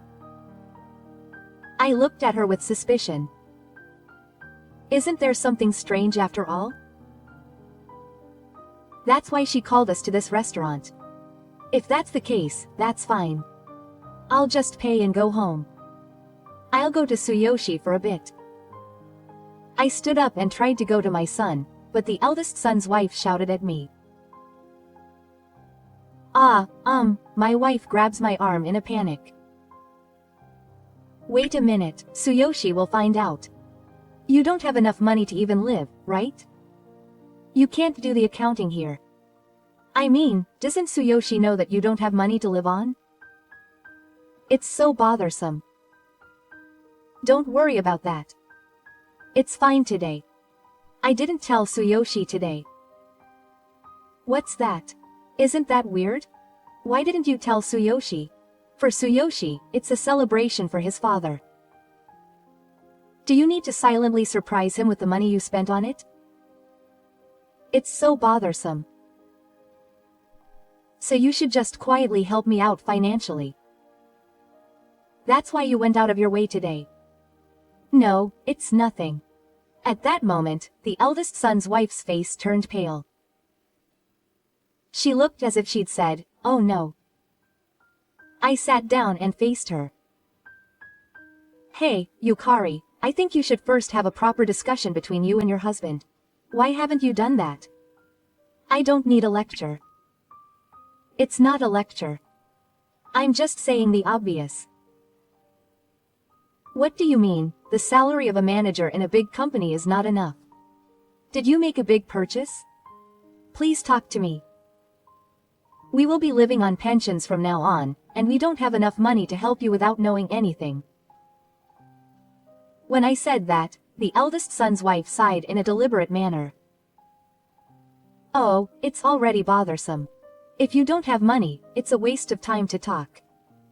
I was the one who stepped up and helped you, but it's just bothersome. I was speechless at the eldest son's wife's terrible attitude. You're happy to be able to splurge on high-class yakiniku with my son's money. The eldest son's wife looked at me with a stern look on her face as she said that. Yayukari-san, what are you doing? If it was going to be like this, you shouldn't have ordered expensive wine. A poor old man with a low pension should have just drunk water. See? Saying that, she grabbed a glass of water from the table and splashed it on my head. People freeze when they are too surprised. I can feel the touch of my parent water, but I can't make it beautiful. What is this? Did I say something wrong? Anger welled up inside me. But she said this, whether she knew how I felt or not. Even when you're retired, you should never rely on me. I won't help you even if I die. You're a burden to society. When my wife said that, I immediately calmed down. Ah, the bad feeling I had since this morning was right. I wanted today to be a fun day. It turned out to be the worst day ever. It's an impossible situation, but I'm not going to panic. I'll never forgive this woman. If you don't hold back, I'll do the same. I raised my hand and called the waiter. When the female waiter came to the table, I was shocked for a moment when I saw my dripping wet appearance. But when I put my finger to my lips and gestured to her to be quiet, she immediately noticed. The waiter straightened her back as if to lick herself. I whispered to her. Hey, there's something I want to ask you. Can you call the manager? She immediately called the manager after receiving my request. The manager, a handsome man with good posture in the muscle room, was shocked when he saw me. The local wife said, I'm sorry for my sweet voice. My hand slipped, but the manager was pale and didn't seem to hear me at all. I said, I heard she would treat me, but it's Saturday and she doesn't have the money. I have no choice, so I'll pay for you. Quote, please pay the bill. The eldest son's wife's face turned red. However, the clerk said this without looking at the eldest son's wife. That glass of mineral water is 100,000 yen. Excuse me, but can you really pay for it? I nodded quietly to the clerk's question. However, the eldest son's wife was the only one who argued with the exchange. Don't say it's a lie. I can pay for it too. There's no way the water is that expensive. Tell me the correct amount. I'll pay for it. Quote. The manager replied to her panicked words, no, that table is a special seat. The eldest son's wife's face immediately changed color. After saying that, she turned blue and then red again. What is she saying, table? Isn't this restaurant weird? I couldn't help but laugh and push back my wet bangs. Yukari, your face is red, are you still drunk? Shall I get another glass of water? It's 100,000 yen a glass, but I'll pay for it, being a polite poor old man. The eldest son's wife was just dumbfounded by my words. She took it as a disgrace and couldn't say anything back, so I left her and went to the other customers. I'm sorry for interrupting your meal and making you feel bad. You don't need to pay the bill for the customers here now. We look forward to seeing you again. I bowed to Fukabu, and the restaurant was filled with the excitement of the customers who had been on my side without even realizing it. My husband looked at me with a bright expression, and my son, who was supposed to pay the bill, was holding his head, wondering what to do about the drastic change in the situation. The day that was supposed to be fun has really changed completely. Once again, I have to get the eldest son's wife to take responsibility. Thus, we quickly left the commotion. Only the town wife was stunned, unable to understand the situation until the end. The next day, as expected, the eldest son's wife came to our house. Please explain what happened yesterday. There was no reason for us to be shy about her yelling and coming into our house. Or rather, this is her attitude after just the day before. She's really rude. She doesn't even say a word of, "I'm sorry." That's not the kind of attitude to ask a question. She doesn't understand how bad her actions were. I said this coldly and she raised her voice even more. It's in bad taste to keep something secret like you're so arrogant. You asked me out of spite. I couldn't help but smile at the words of the eldest son's wife. I heard it. She was the owner of that yakiniku restaurant. The eldest son's wife trembled with anger. I answered calmly. I didn't keep it a secret. I knew about it and made a reservation at that restaurant. I can tell you now, but because I'm the owner, meals at that restaurant are a little cheaper. It's a common reason. That's right. He said, "Didn't you know that?" Well, he's a fool. You shouldn't say things like that to your husband. And maybe he's insensitive, but he didn't realize it, but he instinctively understood your character, right? If you knew I was the owner of a luxury hotel, you might have been more selfish with me. Because you're just a person who tries to get financial support from an old man. The eldest son's wife couldn't help but stop. She glared at me, standing in front of her, unable to say anything. I never dreamed that my mother, who is always so ignorant, was rich. I feel betrayed that she would deceive me. That's just a selfish assumption. Or rather, she was rich. It's strange to say she was deceived. What do you expect from me? I thought my parents were like that because they said they were poor and lived on a pension. I couldn't help but tilt my head. I don't think she ever said anything about being poor. But you were the one who made that assumption. How dare you interpret it in a way that suits you? I mean, what if you had money? Was it too expensive? You're not even 6 years old. The townsman's wife continued to argue without considering my inner dismay.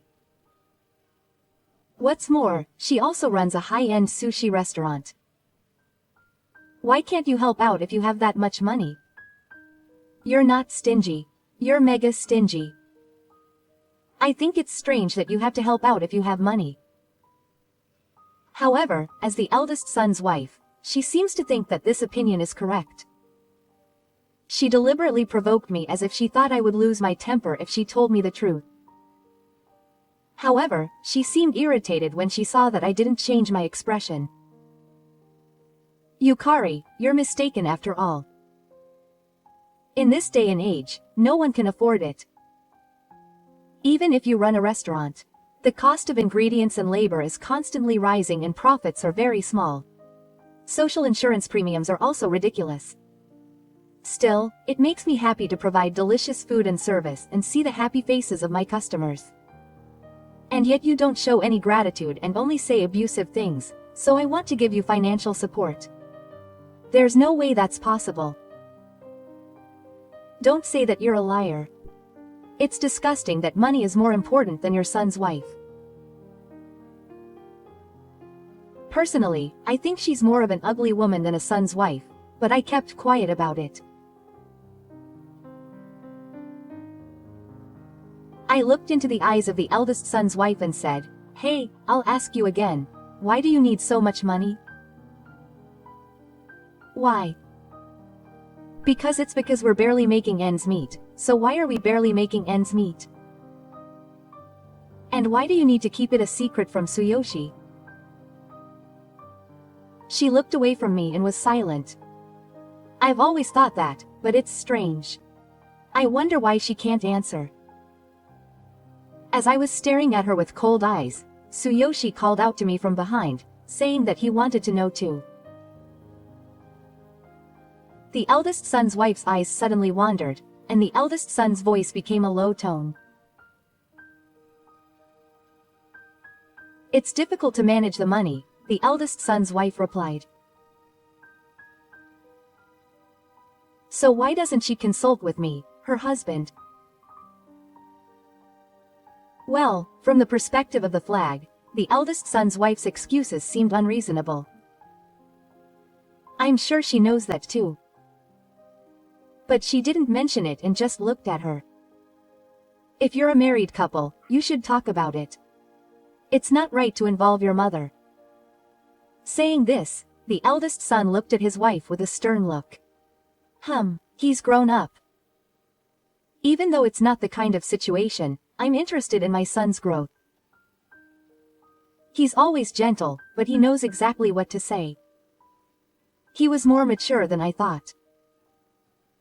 The wife didn't answer the eldest son's question. However, the eldest son continued talking calmly. We're grown up now, so we shouldn't rely on our parents. If it's a problem that requires us to rely on our parents, we should talk about it as a couple first. The actions she took towards her eldest son were unbelievable. What a hit. Even though she doesn't know anything. Isn't it strange to get angry at that? As you say, I don't know anything, so please tell me. Shut up. If you earned more money, this wouldn't have happened. Huh? Is it my fault? I repeat, the eldest son holds a position in a large company. As long as he doesn't live a lavish lifestyle, he shouldn't have any financial problems. Hey, by the way, how much do you want me to help you with? I asked the neighbor's wife, suspicious of her attitude. Her face brightened up. Are you going to help me? I'd be happy. Just 2 million yen would be fine. 2 million yen? No, that's a lot of money. Why are you asking for such a large amount of assistance? Is there something you want? Or, for example, medical expenses for your family's illness. That's a promise you won't ask about. I almost sigh. I don't remember making that promise. Come on, you can manage with your savings for 2 million yen. The wife retorted to the eldest son's words. I don't have any savings anymore. Huh? I don't have any savings. Why? The eldest son turned pale and was at a loss for words. I don't know how much he had saved, but judging by his state, it seems that he has lost quite a bit of money. Yukari, please tell me everything honestly. What did you do? If I tell you, will you give me 2 million yen? If I don't tell you, I won't give you any. Well, if you tell me, I'll consider it. The eldest son's wife thought for a while and answered. It's compensation. What? I'm not at fault, but the other wife's lawyer is demanding compensation. I and my eldest son both asked again. What are you talking about? Compensation. Did you cheat in the past? I'll say it again, I'm not at fault. I was just pushed around. And yet the other wife is jealous of me because I'm popular. The eldest son's wife seems to be smiling. It also seemed like she was enjoying talking about this somehow. I get chills down my spine. The eldest son didn't seem to say anything. Yukari, if you're not at fault, you don't have to pay compensation. Because they have a lot of evidence. No, if you have evidence, you're not black. It's the worst to cheat and then say you're not at fault. Go and apologize to your partner properly. In response to my sharp words, the eldest son, with a pale face, continued in a trembling voice. What does this have to do with the fact that there is no alimony? There is no alimony because I used my savings for alimony. For some reason, the eldest son's wife is defiant. It's the worst. I didn't hear anything. Usually, she is kind and forgives even if she is looked down upon, but this time, she seems unable to forgive. Don't mess with me. It was supposed to be used for the family's future living expenses. You're saying she spent it all? Shut up. It's your fault for not noticing because you're a slacker, idiot, and spacey. I was angry too when my eldest son, who did nothing wrong, was treated like a villain. Of course it's the person who spent it who was at fault. Shut up, shut up. I'm not to blame. I just bought what I wanted because there was money there. There was a good man there, so I dated him, and he turned out to be married. She starts making excuses like she's just a child. Of course, there's nothing cute about her like a child. In fact, I even feel disgust. My anger was already at its limit. I'll tell you straight out, you're the worst. You thought you'd force me and others to pay your alimony and continue living as if nothing had happened. Huh. What's wrong with that? Everyone makes mistakes when it comes to alimony. Problems don't come with past relationships. That's the reason I kept it a secret. If you just help me, I can get my peaceful days back. No, do you still really think that? I do. No, this child. I couldn't help but hold my head in my hands. To be honest, I don't even want to talk about it, because it's a different level of conversation. Of course it's impossible. The eldest son, who had been listening in silence, spoke up. Let's end it now. The eldest son's wife opened her eyes in surprise, then asked with a grinning smile.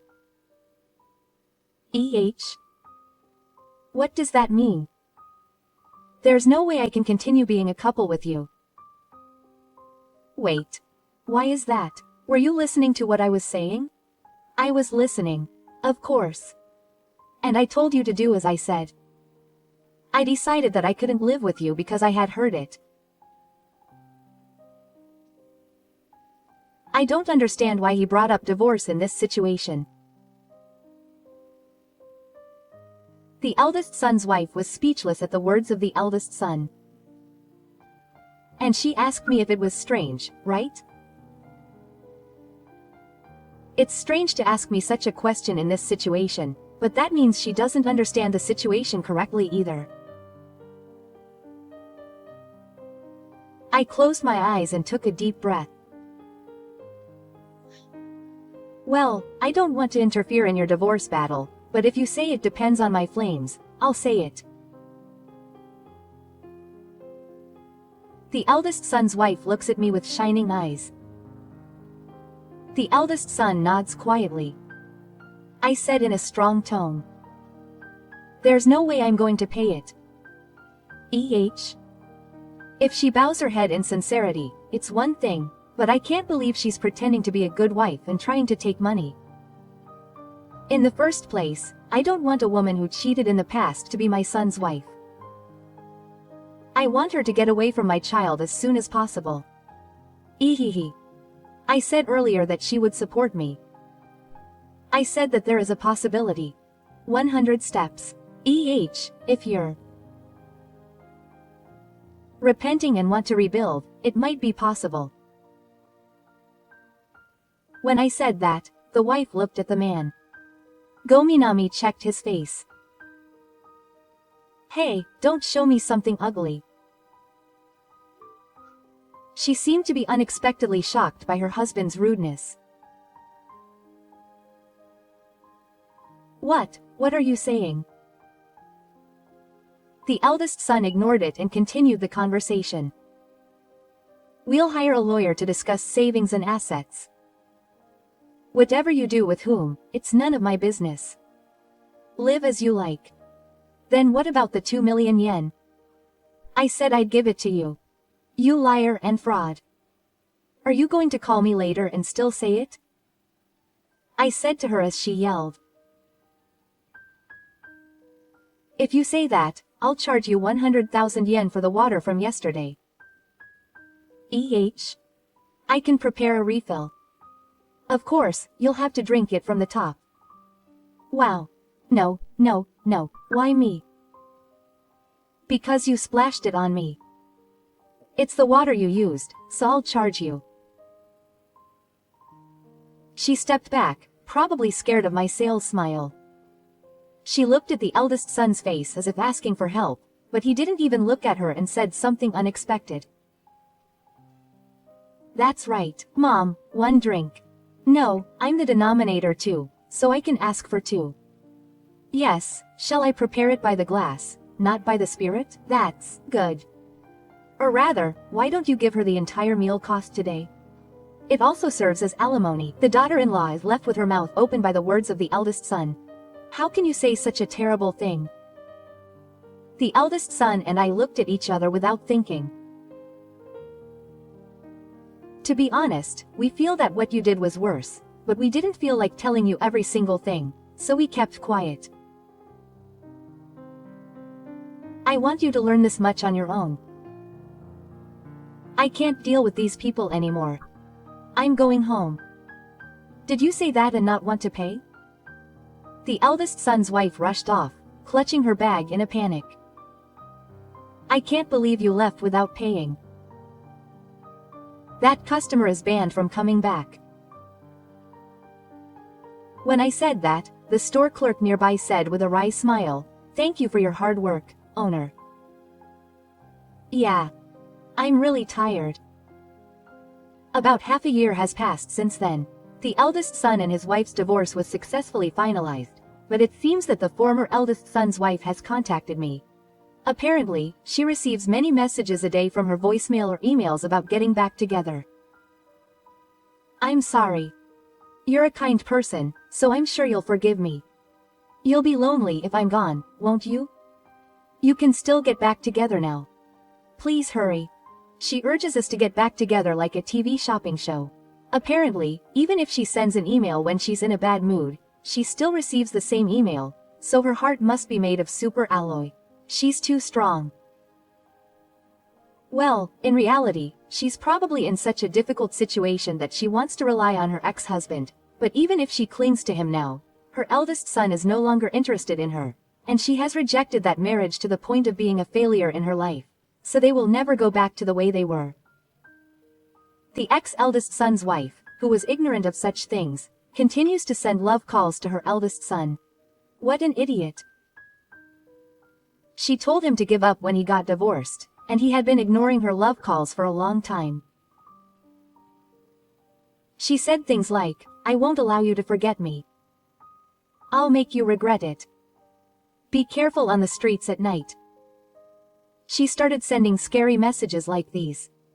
The eldest son responded businesslike without any reaction. If she continues to be persistent, I will consult with the authorities who should scold her. Then, my ex-wife stopped contacting me. The police and the courts and such things may have become traumatic for her. The effect was direct. And my eldest son will not be swayed by her no matter what she says in the future. Why? Because he has already decided to remarry. The other woman is a 28-year-old girl who works at my restaurant. She is the one who brought water to the table at my husband's 60th birthday celebration. She is cheerful, observant, and has a very good work attitude. I would rather she take a break. I would like to ignore the law and secretly increase her paid leave. She is a wonderful woman who is perfect as both a wife and an employee. I would even like to hand over my restaurant to her in the future.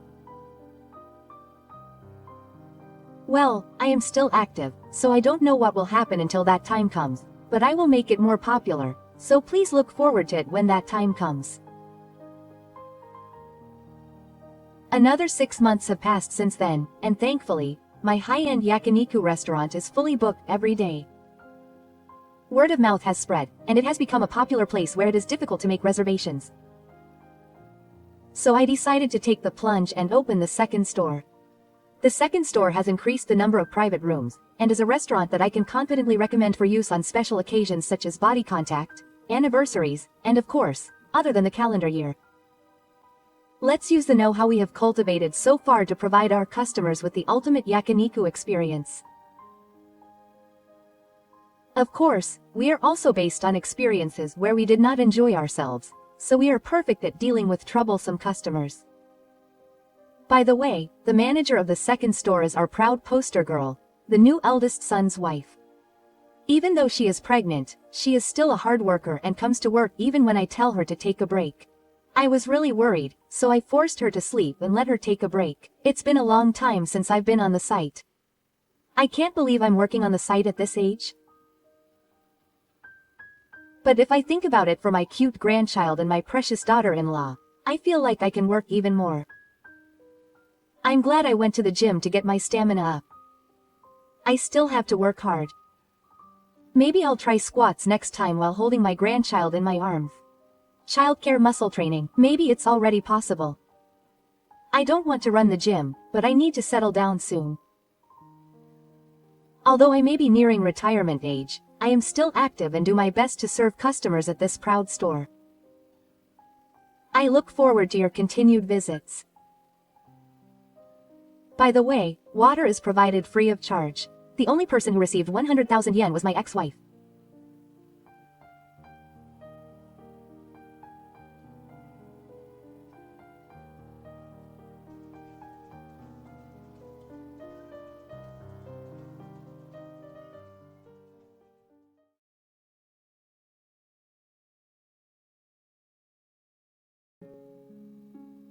It's no use having a husband around. It's true that even though it's the due date of their child, her childhood friend and her husband are going on a trip together, and of all people, she's also his ex-girlfriend. This man cares more about his childhood friend and ex-girlfriend than his child or his wife. If that's what you want, then do as you please. Then I'll just prioritize my child over you and everything else. Prepare yourself, because I'll beat you up thoroughly. My name is Yukiko. I'm a 40-year-old who loves cats. It's cute when a cat that doesn't get affectionate sometimes comes and sits on your lap. Some people say that cats aren't cute because they don't get close to you, but I think that's part of what makes them so adorable. That's right, if it was a cat, you could still think it's cute even if it doesn't get close to you, but that's not the case when you're married. 10 years ago, I was living with a husband who didn't get close to me at all. I was 30 at the time. My husband is the same age as me, and we'd been married for 3 years. We had just moved to his hometown for work. I was pregnant and should have been blissfully happy, but I soon began to regret moving back to my husband's hometown. My husband has a childhood friend who used to be his ex-girlfriend. Her name is Ayumi. She's 1 year younger than my husband, and I've only seen a photo of her once, but she's very cute. Because of that, I can't help but feel a little uncomfortable that she's his ex-girlfriend. I even started to worry that he might want to get back together with her. But my husband never invited her to his wedding, and I thought that there was almost no connection between them anymore. But one day, the intercom rang, and as I was about to go to the door, my husband happily said, "I'm coming in."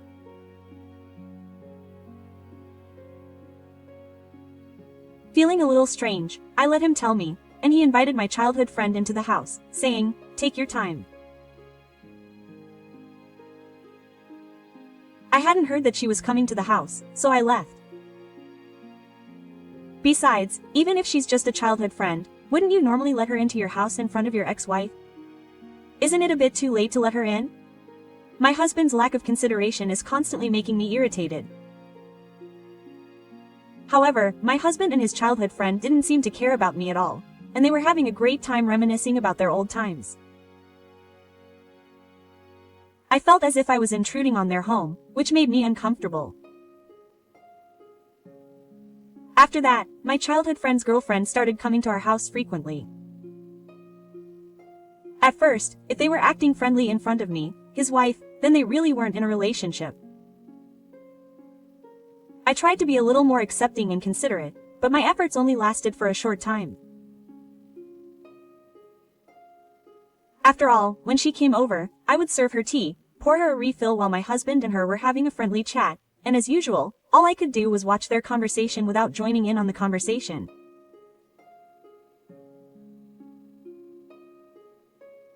My husband, for his part, didn't seem to want to include me in the conversation, and even when my childhood friend occasionally brought up the topic, he would immediately change the subject to something I didn't understand.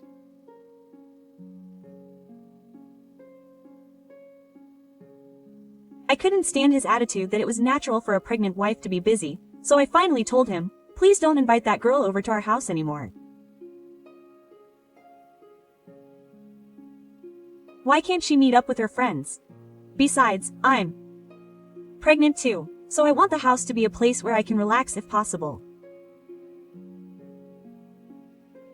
The real reason was that I was uncomfortable seeing my husband and his ex-girlfriend getting along in front of me, but I couldn't say that because I was afraid of being seen as petty. Then he said, "What the heck? You're petty. You should be open-minded enough to let her come over once a week if you want to make her want to come over again." I couldn't believe my ears when I heard my husband say that. After all, she's his wife. That's right. I thought he'd tell me he was wrong, so I guess I was wrong too. But I couldn't help but think that he was siding with his childhood friend. Then let me be clear. I don't want to see my husband and his ex-girlfriend having fun in my house. It makes me feel like I'm being caught cheating. I'm sure they're having a healthy relationship right in front of you. But you're not letting me in on your conversations with her. Moments like that left me speechless. It seems like he was doing it intentionally rather than consciously. It wasn't cheating. I can understand if you just happen to be hanging out a lot because you just returned to your hometown and miss it, and then you just bump into each other on the street and decide to hang out sometime.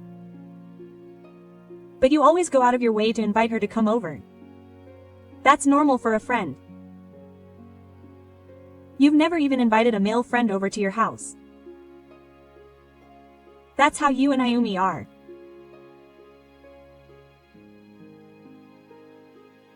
I know that's what he's always called her, but it goes without saying that I felt uncomfortable with my husband calling his childhood friend by her first name at this point.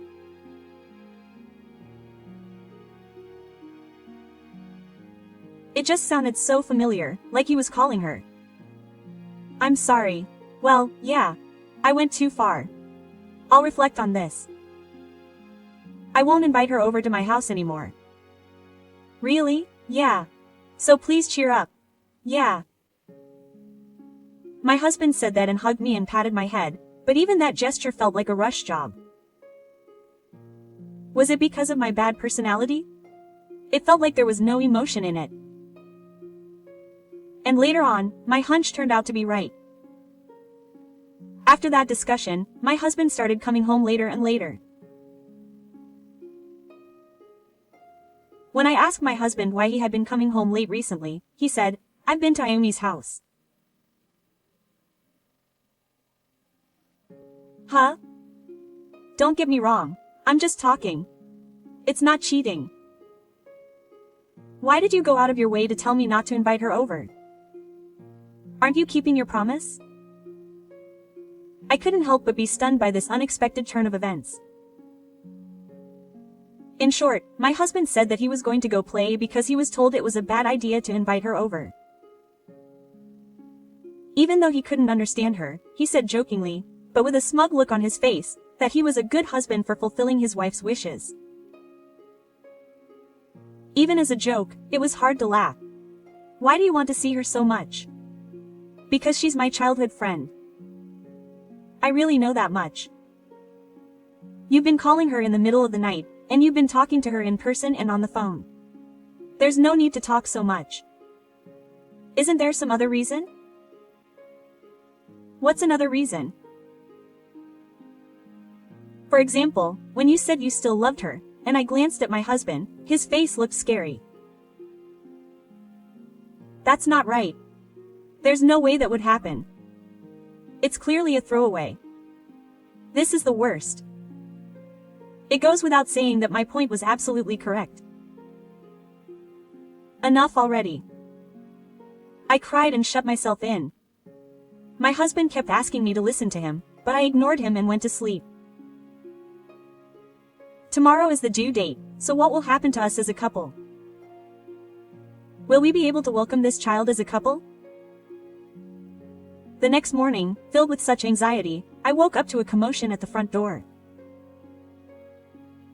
I wondered what was going on, but when I went to the door, my childhood friend was there.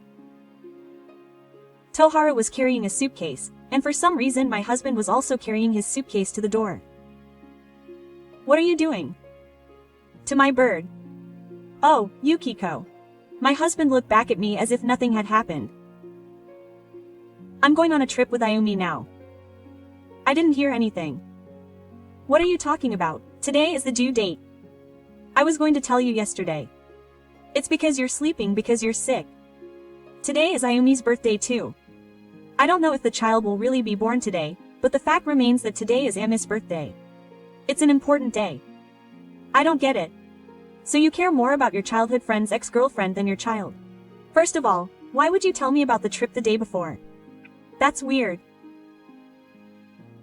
If I told you before then, you would have objected. I would have objected no matter when you told me. That's weird. Traveling with your ex-girlfriend. So now, you're just childhood friends. Ayumi's husband asks her that. Her childhood friend laughs and says there's really nothing going on. There's no way she'll believe it. Cancel the trip. Who's more important, me, who saw your child, or that childhood friend over there? Don't be so selfish. It would be a waste to cancel, so I can't do that. I was so shocked by my husband's outright rejection that tears welled up in my eyes. Even if it's the due date, it's your wife who's going to give birth, so it wouldn't be of any use if you were there. I'll take you to the hospital once the baby is born. That's true. My husband and childhood friend said that with a smirk.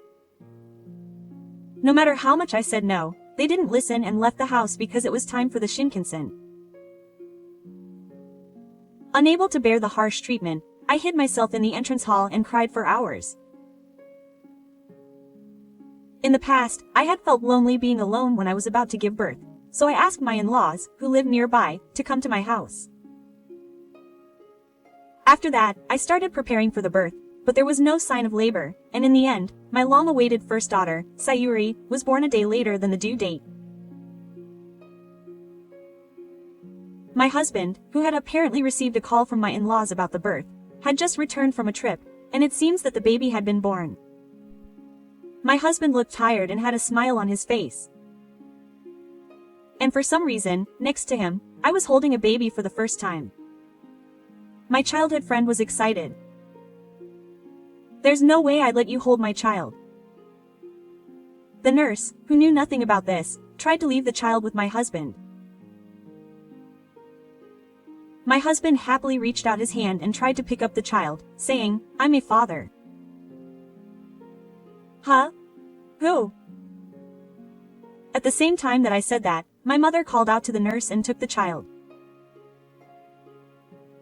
My husband received cold stares from my in-laws and my parents. Well, my husband let out a nonchalant voice. Quote, "Mom, give me that," my mother said, taking a hair out of my bag and handing it to my husband. "What's this? A divorce application?" "Yes, it is." I responded to my husband with a shocked expression. Quote, "How dare you say, I'm going to die? That's too much. A man who goes on a trip with his ex-girlfriend on the due date shouldn't act like a father. This child doesn't deserve to be that kind of father.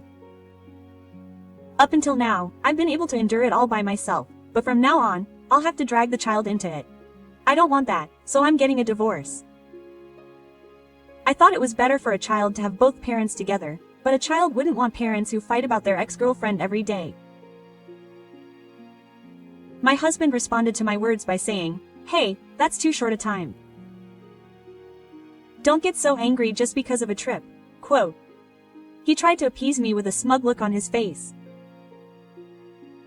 However, a popping sound echoed and my husband staggered. It was my mother-in-law who pulled my husband. Don't underestimate a woman giving birth. You have no sense of responsibility as a father. Quote, if Yukiko had been alone when she realized it, she might have died. My father-in-law licked my mother-in-law, who was breathing heavily with anger. However, my father-in-law was also furious with my husband.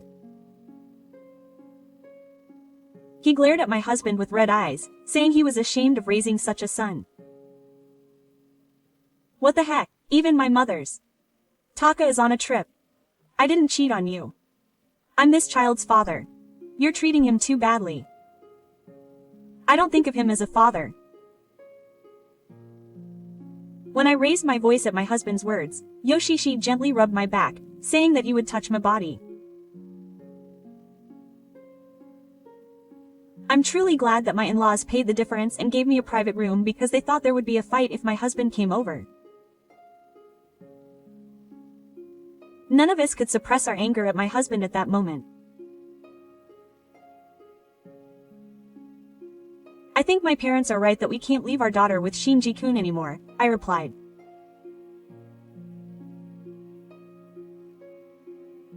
In the midst of the atmosphere that had completely become alienated for my parents and husband, my father-in-law said, now that we have a child, I will continue to consider Yukiko as family, even if you and your husband get divorced. But you, Shiji, are different. Quote, my husband said in a sullen voice. You're so touching. Don't show us that stupid face for the rest of your life. Quote, oh, Dad, that can't be right. We're the ones who got mad because you don't understand the gravity of this. We don't want a stud who can't even protect his child and prioritizes his own desires in our house. That's not how you should put it. Not only you, but Yukiko is Yukiko too. We've only been married for a few years. I've even told my colleagues that we're having a child. I don't want to lose my family like this right now. Think again. Even after all this, you're still selfish. I don't want to lose my family. I don't know. Quote, did you really think of me and our child as family in the first place? My husband's eyes wandered at my words and he glanced at his childhood friend. You really do like her, don't you? Why don't you start over? Just marry her. The moment I said that, my husband's eyebrows knitted together and he hesitated for a moment.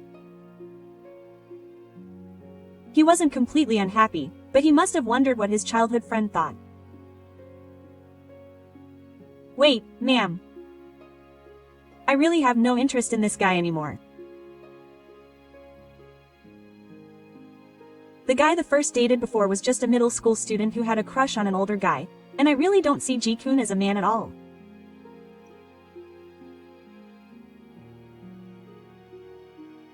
Needless to say, my husband's mouth dropped open as my childhood friend, who was such a bright and cheerful girl, spoke without hesitation. Besides, my boyfriend had just proposed to me the other day. Huh? It seemed my husband didn't know either, and he stood there in shock, his face pale beyond pale. You had a boyfriend? I didn't ask him. Huh? You didn't ask me, and you're not my parent, so why did you have to tell me? You went on a trip with me. Even though you have a boyfriend? I thought we were in love with each other. I thought we both had wives, and we didn't see each other as men or women, and you paid for the trip because it was my birthday, so I thought I'd be missing out if I didn't go. He said his boyfriend was on a business trip and couldn't meet me. My husband was shocked by his childhood friend's extremely rational words. I see. To her, my husband was just a childhood friend, and she had lent him her wallet and money for this trip. I can clearly see that Ayumi had no interest in you at all, but it seems that you still liked her. What was her reaction? My husband was speechless when I asked him about it. Seeing this, his childhood friend muttered, that's troubling, with a disgusted look on his face. I had a feeling that you were like family, so if Shiji-kun was looking at me that way, I'd stop being friends with him. It was seriously disgusting. When his childhood friend told him this with a straight face, my husband knew he was a total idiot. He had to see what I had to say. my childhood friend simply said goodbye and left the place. No one could say anything to my pitiful husband. The nurse must have been the one who was most troubled. She seemed to be saying, "What am I supposed to do with this atmosphere when I've only brought my child here?" Well, now I know it wasn't cheating. Yeah, anyway, I'm getting a divorce, so please pay a lot of child support. My husband didn't respond to me as I said this, unable to contain my laughter. Or rather, I think he couldn't. My sister-in-law pulled my husband, who was stunned and slumped, out of the hospital room. After that, my husband didn't want to be alone for a while. He cried and refused to divorce me, begging me to forgive him since it wasn't cheating, but I gave him no chance and went ahead with the divorce without asking any questions. They say that having children makes women stronger, and it really seems to be true. It was thanks to my child that I was able to decide that I should divorce this husband as soon as possible and focus on raising him. I received his education expenses and the alimony that I thought would be impossible. My in-laws, worried that we wouldn't get much in the way of property since we had only been married for a short time, yelled at my husband and made him pay. They also supported my life with the children, and thanks to them I have a comfortable life. On the other hand, my husband was impressed by my in-laws as he had declared, and they gave me all the money they had on hand, and told him to move out of the house they were living in, leaving him homeless for a while. He had a job, so he seemed to find a place to live right away, but it seems he had lost his place at work. My husband hid the fact that he was divorced in the car. He seemed to think of himself as a good father who pretended to have a family and participated in raising the children. However, he was spotted buying a lunchbox for one person at a convenience store while traveling, and somehow the divorce was discovered. He was perceived as a pathetic person who pretended to have a family in the car, and it seems he became quite uncomfortable. There must be a wall between him and the female employees. There were even rumors that he never had a wife to begin with, and he was treated like a total pathetic person. Apparently her husband was also putting on a show and saying things like, "I abandoned my wife," but that must have only made the female employees even more resentful. How rude of her to care so much about herself that she keeps closing herself off and narrowing her space. She can't quit her job to pay for his education, and she continues to work despite being looked down upon. Meanwhile, my children are grown up and she's become a bit cheeky lately. Quote, "Mom, if you skip using your nighttime lotion, your nasolabial folds will get deeper," she says. What's with that slightly goody-goody comment? Girls do grow up so fast. When I was in elementary school, I used to admire my parents' cosmetics, and I guess it's a path that everyone goes through, since we're at an age where we can really focus on beauty. I guess I'll do as my daughter says and pat my nasolabial folds with an anti-sagging lotion using a cotton pad. She's a precocious and cheeky girl, but she also helps me clean. She's become interested in cooking recently, and we've had more opportunities to make dinner and sweets together. I'm excited to make cookies for my in-laws this weekend and take them to them. My father is currently into making soba noodles, so I'm planning to take lessons in that next month or so. When I decided to become a single mother, I was really anxious at first. I wondered if I could really make my child happy. I wondered if I would make him feel lonely or poor. But when I looked into it, I realized that I have much more support than when I was living with my husband, and my child is growing up with the love of many people.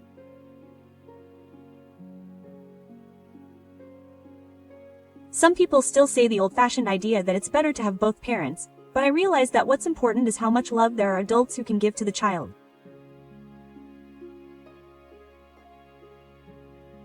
We are not just a mother and child. We are a family supported by many people. I think about this every day.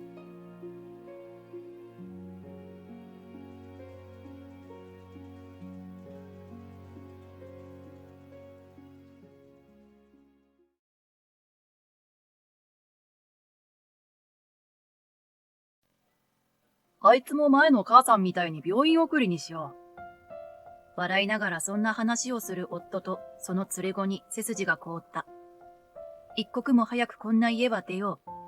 そう決意したら、あんな面白い出来事が起きるなんて想像もしていなかった。本当に天罰ってあるのね。私の名前は由美子。自分で言うのもなんだが、まあまあ波乱万丈な人生を送ってきた50歳だ。その反動からか、今は投資でお金を稼ぎながら家庭菜園を楽しみ、保護猫のみーちゃんと戯れて一日を過ごすような生活をしている。長い人生、のんびりしたいものだ。私は20代の頃、初めて結婚した夫と死別した。学生時代から友人だった人で、建築業に携わっていたのだが、仕事中、工事現場の足場を踏み外し、そのまま、だ。子供はなく、周囲からは若くして未亡人になってしまったことを随分と不憫がられたものだ。そのせいか、まあ、どこの世界にもおせっかいな人はいて、私のおばとか祖母とかには、再婚相手にどうか、とあらゆる人に引き合わされた。夫を失ったばかりで、そんなことはちっとも考えられなかった私だが、周りから再婚を勧められるうちに、結婚した方がこういう面倒も減るのかな、なんて思い始めていたある日、職場で知り合った年上の男性からアプローチを受けるようになった。後の夫となる彼、こと真治はとても優しく、仕事中もよく気が利いて、細かいところもよく見ている人だった。そんな彼を先輩として尊敬していたのは事実だが、それが恋愛感情かと言われると、よくわからなかったのも本音だ。なんせ彼はバツイチ。当時すでに子供も2人いた。長男は別れた奥さんの元にいて、次男は彼が引き取ったらしい。例えば結婚とか、先々のことを考えると、いかに彼がアプローチをしてくれようとも、2人で一緒にいる未来というものがあまり思い浮かばなかったのだが、彼との仲が親しくなるにつれ、次男の誠も私に懐いてくれて、彼との未来をだんだんと現実的に考えられるようになっていった。彼が初めて私を食事に誘ってくれたのは、私が28歳の時だった。それから慎重に、いろんなことを2人で考え、36歳で私は彼との再婚に踏み切ったのだった。え？優斗が戻ってくるの？夫の言葉に私は思わず目を向いた。優斗とはうちの長男の名前だ。もちろん夫の連れ子であり、私と夫の間に子供はいない。なんか仕事がうまくいかないらしくてさ、一人暮らしの家の家賃も払えないから、一時的にうちに身を寄せたいんだと。そう。長男が戻ってくると聞き、私は少々憂鬱な気持ちになった。長男は私が再婚して数年ほど経った頃に、夫の元妻から、金銭的に苦しいからそっちで面倒を見てくれ、と、半ば真剣放棄のような状態で託された。とはいえ、最初は私と長男も親子として案外仲良くやれていたのだ。次男と揃って一緒に買い物に行ったりもしていたし、お母さんとも呼んでくれていた。母の日にプレゼントをくれたこともある。だけど、長男が高校生の頃、彼が学校の購買でパンを盗んだことが発覚してから、私たちの関係は変わってしまった。なんでそんなことをしたの？このパン1個にだってちゃんと利益があるのよ。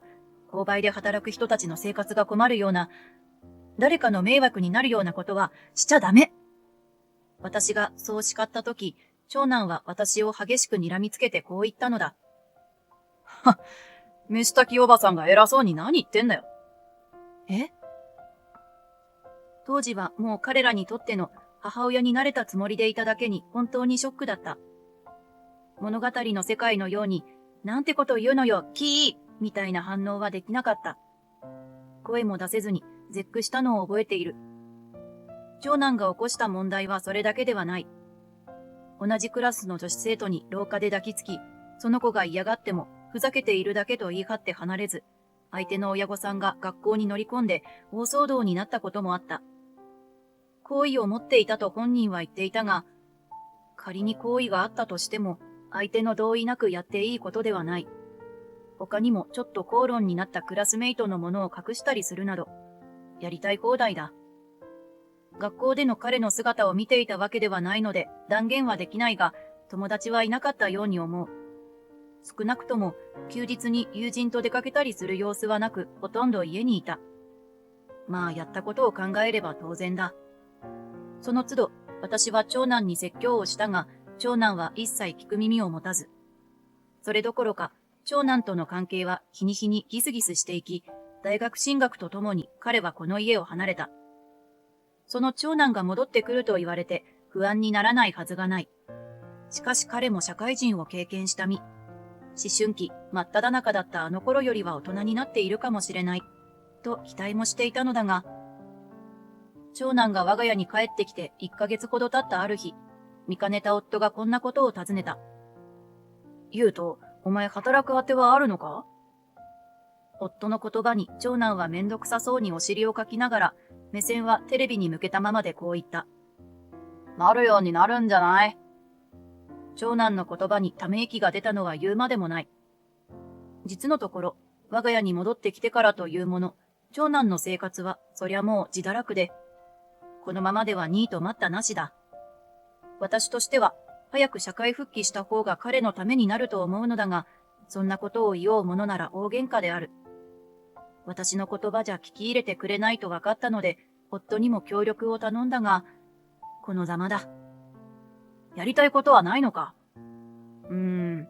まあ、今は自分と向き合うときみたいな。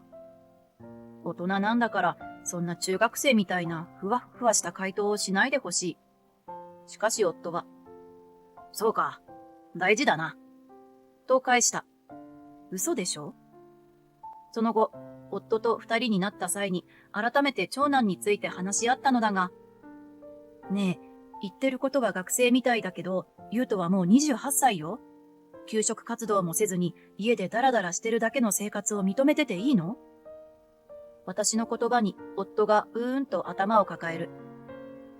とは言ってもな、あいつ前の職場で人間関係のトラブルを起こしたらしくて。初耳だったわ。どんなトラブルだったか聞いてもいい？上司のやり方が気に食わなくて、大っぴらに文句を言って村八分にされたらしい。それは、夫からの言葉だけでは、上司のやり方に対して、長男の言い分が正しかったのかどうかはわからない。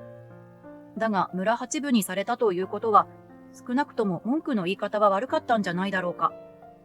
もちろん、上司に対して、右に習え、みたいな会社もあるだろうけど、まあ、実質解雇に近かったみたいだ。これどっからどう見ても長男が悪そうだな。今時の会社で上司の言い分一つで社員が解雇になったりしないし。それならなおさら甘やかしちゃダメじゃない。どんどん社会に対して壁ができるだけよ。大丈夫だよ。金が尽きれば働きに行く気になるさ。やりたいようにやらせてやれ。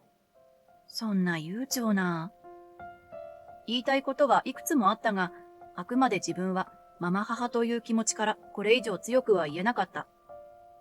実の子供に対して抱いている夫の意見を尊重することも大事だと思ったからだ。その意見が正しいかは別として。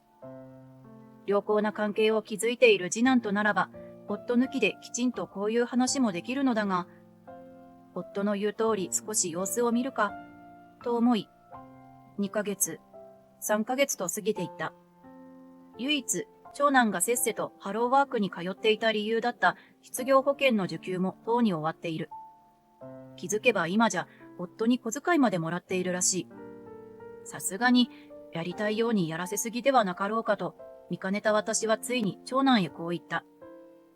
ねえ、いつまで遊びほうけるつもり？仕事も探してないでしょ。いつまでもお父さんに甘えて悪いと思わないの？直後、長男はテーブルの上にあったコップをビュンと左手で吹き飛ばした。ガシャンと激しい音を立ててコップが割れる。思わず体がこわばる。実の親でもないくせに口出すな。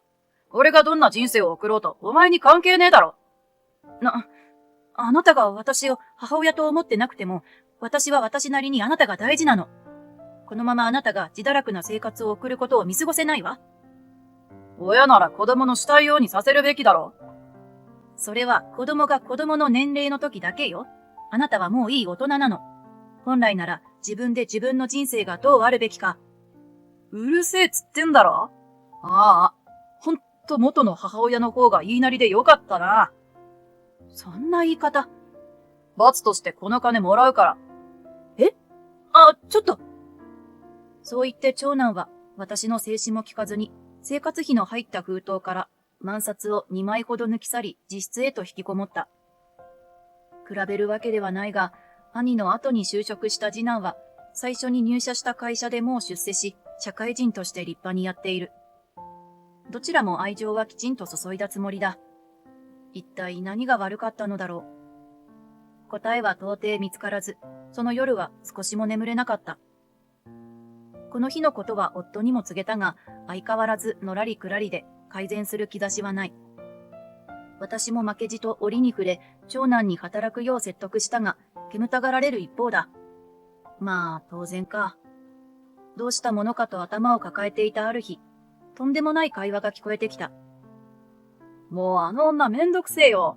父さんなんとかしてよ。紛れもない長男の声。この家で女性は私だけなので、あの女は私のことだろう。なんとか仲良くやれないか。母さんもお前に気に入られようと頑張ってるんだよ。気に入られるはちょっと違うんですけど、そういう感覚で私の話を聞いてたのねと冷める思いがした。それにしても口出しすぎだろ。俺もう成人してんのよ。子供じゃねえのに、子供みてえに働けってさ、親でもねえくせに。まあまあ。もうさ、あいつも前のお母さんみたいに病院送りにしようぜ。そういった長男の声は笑っていた。お前な、あれはもうダメだって言っただろ。夫もやや笑い気味に返す。え？どういうこと？だって父さんと離婚した後、あいつ俺に塾行けだのなんだのうるさかったんだよ。母子家庭だからって悪目立ちしないようにとかなんとか言ってさ。前のお母さんの愛情だろ。俺からすればおせっかいだね。だから散々わがまま言ってやったらノイローゼみたいになってさ、晴れて俺はお父さんの元に来れたってわけ。まったく、怖い息子だよ。はははと笑う親子。しかし聞いているこちらはちっとも笑えない。正直、長男が我が家に来た時は、元妻とやらに対し、親として責任感のない女性だな、と軽蔑すらしていたのだが、実際のところは、長男が元妻を嫌がって精神的に追い詰めたのだ。そんな裏があったとは、とぞっとした。それを笑って聞いている夫にもだ。夫のことは好きだった。だけどこんな話を聞いても変わらず好きでいられるかといえば話は別だ。100年の恋も冷めるとはよく言ったものである。幼い頃に大人を追い詰めた過去を持つ長男に嫌われた今、自分の身を案じたのは言うまでもない。一刻も早くこの家を出ようと思った。次男のことが心配で気軽に離婚しかじかとは決めきれず、悩んだ末に私はいつも通り仕事へ行く夫を見送った後、家の母が体調を崩したからちょっと帰省する。と大嘘を書いた書き置きを残して家を後にしたのだが、翌日、夫から突然電話がかかってきた。もしもし？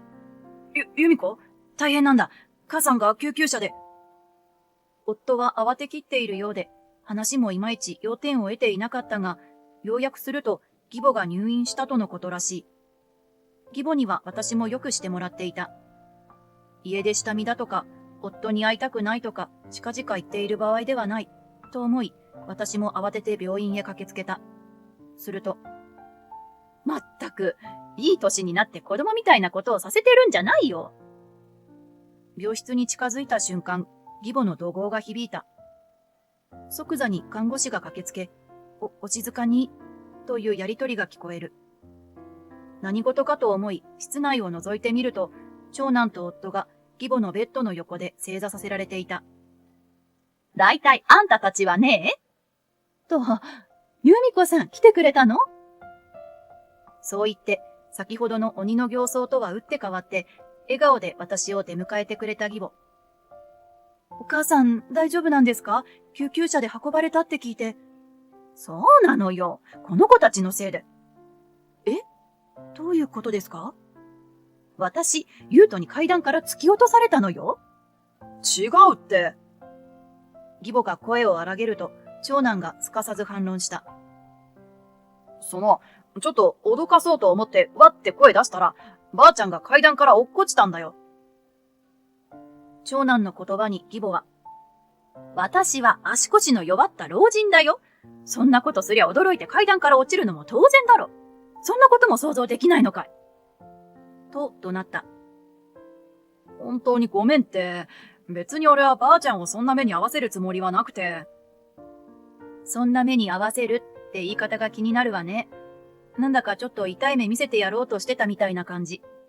一体誰をそんな目に遭わせようとしてたのかしら。私は上げ足を取るように長男にそう尋ねた。罰が悪そうに長男がこちらを見つめる。私にやろうとしたのね。そうだよ。長男がぶすくれた顔で答えた。朝起きたら階段の下から人が上がってくる物音が聞こえたから、時間的にお前だと思って脅かしてやろうと。そしたらばあちゃんだったんだよ。長男の言い分に私は思わずため息をついた。まるで貴族のごとくニートライフを謳歌している長男の朝は遅い。ほぼ昼みたいな時間に起きてくることもしょっちゅうだ。だから私も彼が起きるのを待たず、夫を見送った後に書き置きをして家を出たのだが、どうもその間に合鍵を持つ義母が久々に我が家の様子を見に来て被害に遭ってしまった。というのが事の顛末のようだった。だいたいなんでそんなことしたのよ。と私が頭を抱えながらつぶやくと、俺の大声にビビったらストレスになるだろ。これからはそういう嫌がらせを増やしてやろうと思ったんだよ。家から追い出したいと思ってたからな。スラスラと追い出したいと言ってのけるとは。それに、脅かすだけのつもりだったなんて言っているけれど、階段から上がってきたところで驚かされたら、驚いてひっくり返ってもおかしくない。それこそ義母のように。本当の狙いはそれだったんじゃないか。と思うところではあるが、長男がそう目論んだという証拠はない。しかし私の頭の中で一つの仮説として、その考えはしっかり根付いたのだった。人に危害を加える可能性がある相手にも遠慮はいらない。私にストレスを与えて家から追い出す？そんな子供みたいな考え方だから仕事も続かないのよ。私の言葉に長男は、はぁ？と激高した。そんな彼を夫が止める。だってそうでしょ？嫌な人は追い出せばいい。なんて子供の考え方よ。嫌なところに折り合いをつけられない。相手に譲歩というものができない。それのどこが大人って言えるの？自分の悪い点は棚上げかよ。私のどこが悪かったのか本当にわからないわ。何ヶ月も家でゴロゴロして、働き口も探さないような人に偉そうにいろいろ言われてもね。お前だって家にいるだけじゃないか。私は家事をしてるでしょ？あなたやお父さんの衣類を洗って、部屋を清潔に保って食事を作ってる。あなたはその間何をしてた？社会や誰かのためになることをした？生活費盗んでいっただけじゃない。それは、俺は悪くない。お前の育て方のせいで俺はこうなったんだ。あなたは私が何を言っても聞かなかったじゃない。それに、私のそばにあなたがいた期間なんてほんのちょっとよ。育てた覚えがないと言っても過言ではないわ。私がそう言うと、長男はグーの音も出ないのか黙り込んでしまった。お前がこいつを温かく受け止めてやらないから、優斗も冷たく当たるようになったんじゃないか？と夫。長男をかばいたいらしい。温かく受け止める？それはいつの時のことを言ってるの？優斗が購買のパンを盗んだ時？それとも同じクラスの子に無理やりハグをして学校に頭を下げに行った時？そうだよ。そういうトラブルの時にもお前が優しく受け止めることで、それは甘やかしっていうのよ。大事だからこそ叱らなきゃいけないことがあるの。甘やかしてばかりじゃろくな大人にならないのよ。こいつは愛情に飢えてたんだよ。愛情に飢えてたら何してもいいの？人に迷惑をかけても叱らずに甘やかすだけが愛情だと？そうは言ってないだろう。でも母親としてこいつを受け止める優しさや度量ってものを見せてやってほしくて。それはつまり、元の奥さんみたいに、この子に言われるがままになって、ノイローゼになれってこと？私の言葉に夫が黙った。すると、俺は母さんの育て方が悪かったとは思わないけどな。問題があったとすれば、兄ちゃん自身の素材？つか、元の性格の問題だろ。ふと響いた声に振り返ると、そこには次男の誠が立っていた。義母の搬送を聞いて、仕事の合間に抜け出してきたようだ。兄貴に向かってお前、なんて口。と、長男がうめく。いや、確かにガキの頃は兄ちゃんのこと尊敬してたよ。足は速いし、サッカーは強いし、勝てることなかったしさ。でも大人になったら、非常識だし、自分勝手だし、空気読めないし、我慢が効かないし、子供のままじゃん。正直兄貴として見てないわ。そんなこと言って、お前はその女の味方をする気か？そう言って私を指さす長男。すると次男がははっと鼻で笑った。こういう場で味方とか敵とか言うのがもう子供なんだよな。まあでも、あえて言うなら俺は母さんの味方かな。今さっきのやりとり聞いてたけど、そこだけ見れば兄ちゃんが全部悪いと思うし、父さんは兄ちゃんを守りすぎ。母さんが正しいね。次男の言葉に夫は意気消沈し、義母はうんうんとうなずく。小さい頃から由美子さんが育てた誠はしっかり育ってるんだ。親の育て方は良かったってことだね。それを聞き入れなかったのは優斗自身の問題だろ？親のせいにするんじゃないよ。義母にたしなめられ、自分が悪いことが信じられないという様子の長男に夫が、諦めろと言って背中をポンと叩いた。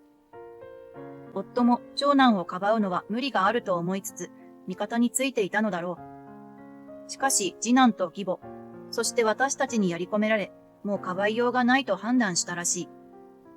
長男はそんな夫の態度が気に食わないようで、夫の手を払い、もう知らねえよと言って病室を飛び出したのだが、飛び出したものの行き先のない長男は捨てられた子犬のように自宅の前でうずくまっていた。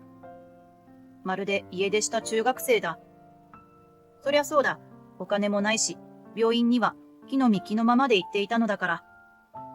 何もなかったように長男は、早く鍵開けてくれよと言ったのだが、その態度に呆れた夫が、長男を家に入れることは許さず、そのまま締め出してしまった。そのうち長男は泣いて許しを請い、家に入れてほしいと言ったが、夫はそれを許さず。仕方なく駅前で何日か寝ていた長男は、その後警察に職質され、家族で迎えに行くことになってしまった。そこからはもう家族会議だ。夫は、長男も反省しているから、と何を思ったか、再びニート生活を許そうとするので、私は離婚を決意。次男は、将来働かない兄貴に頼られても困る。と、実家との絶縁を宣言し、私たち二人は夫と長男を置いて家を出た。その後、長男は今も働かずに実家に住み着いているらしい。離婚から何年か経って、お前の言ってたことが正しかったと夫に謝罪された。夫ももう定年を考える年頃だ。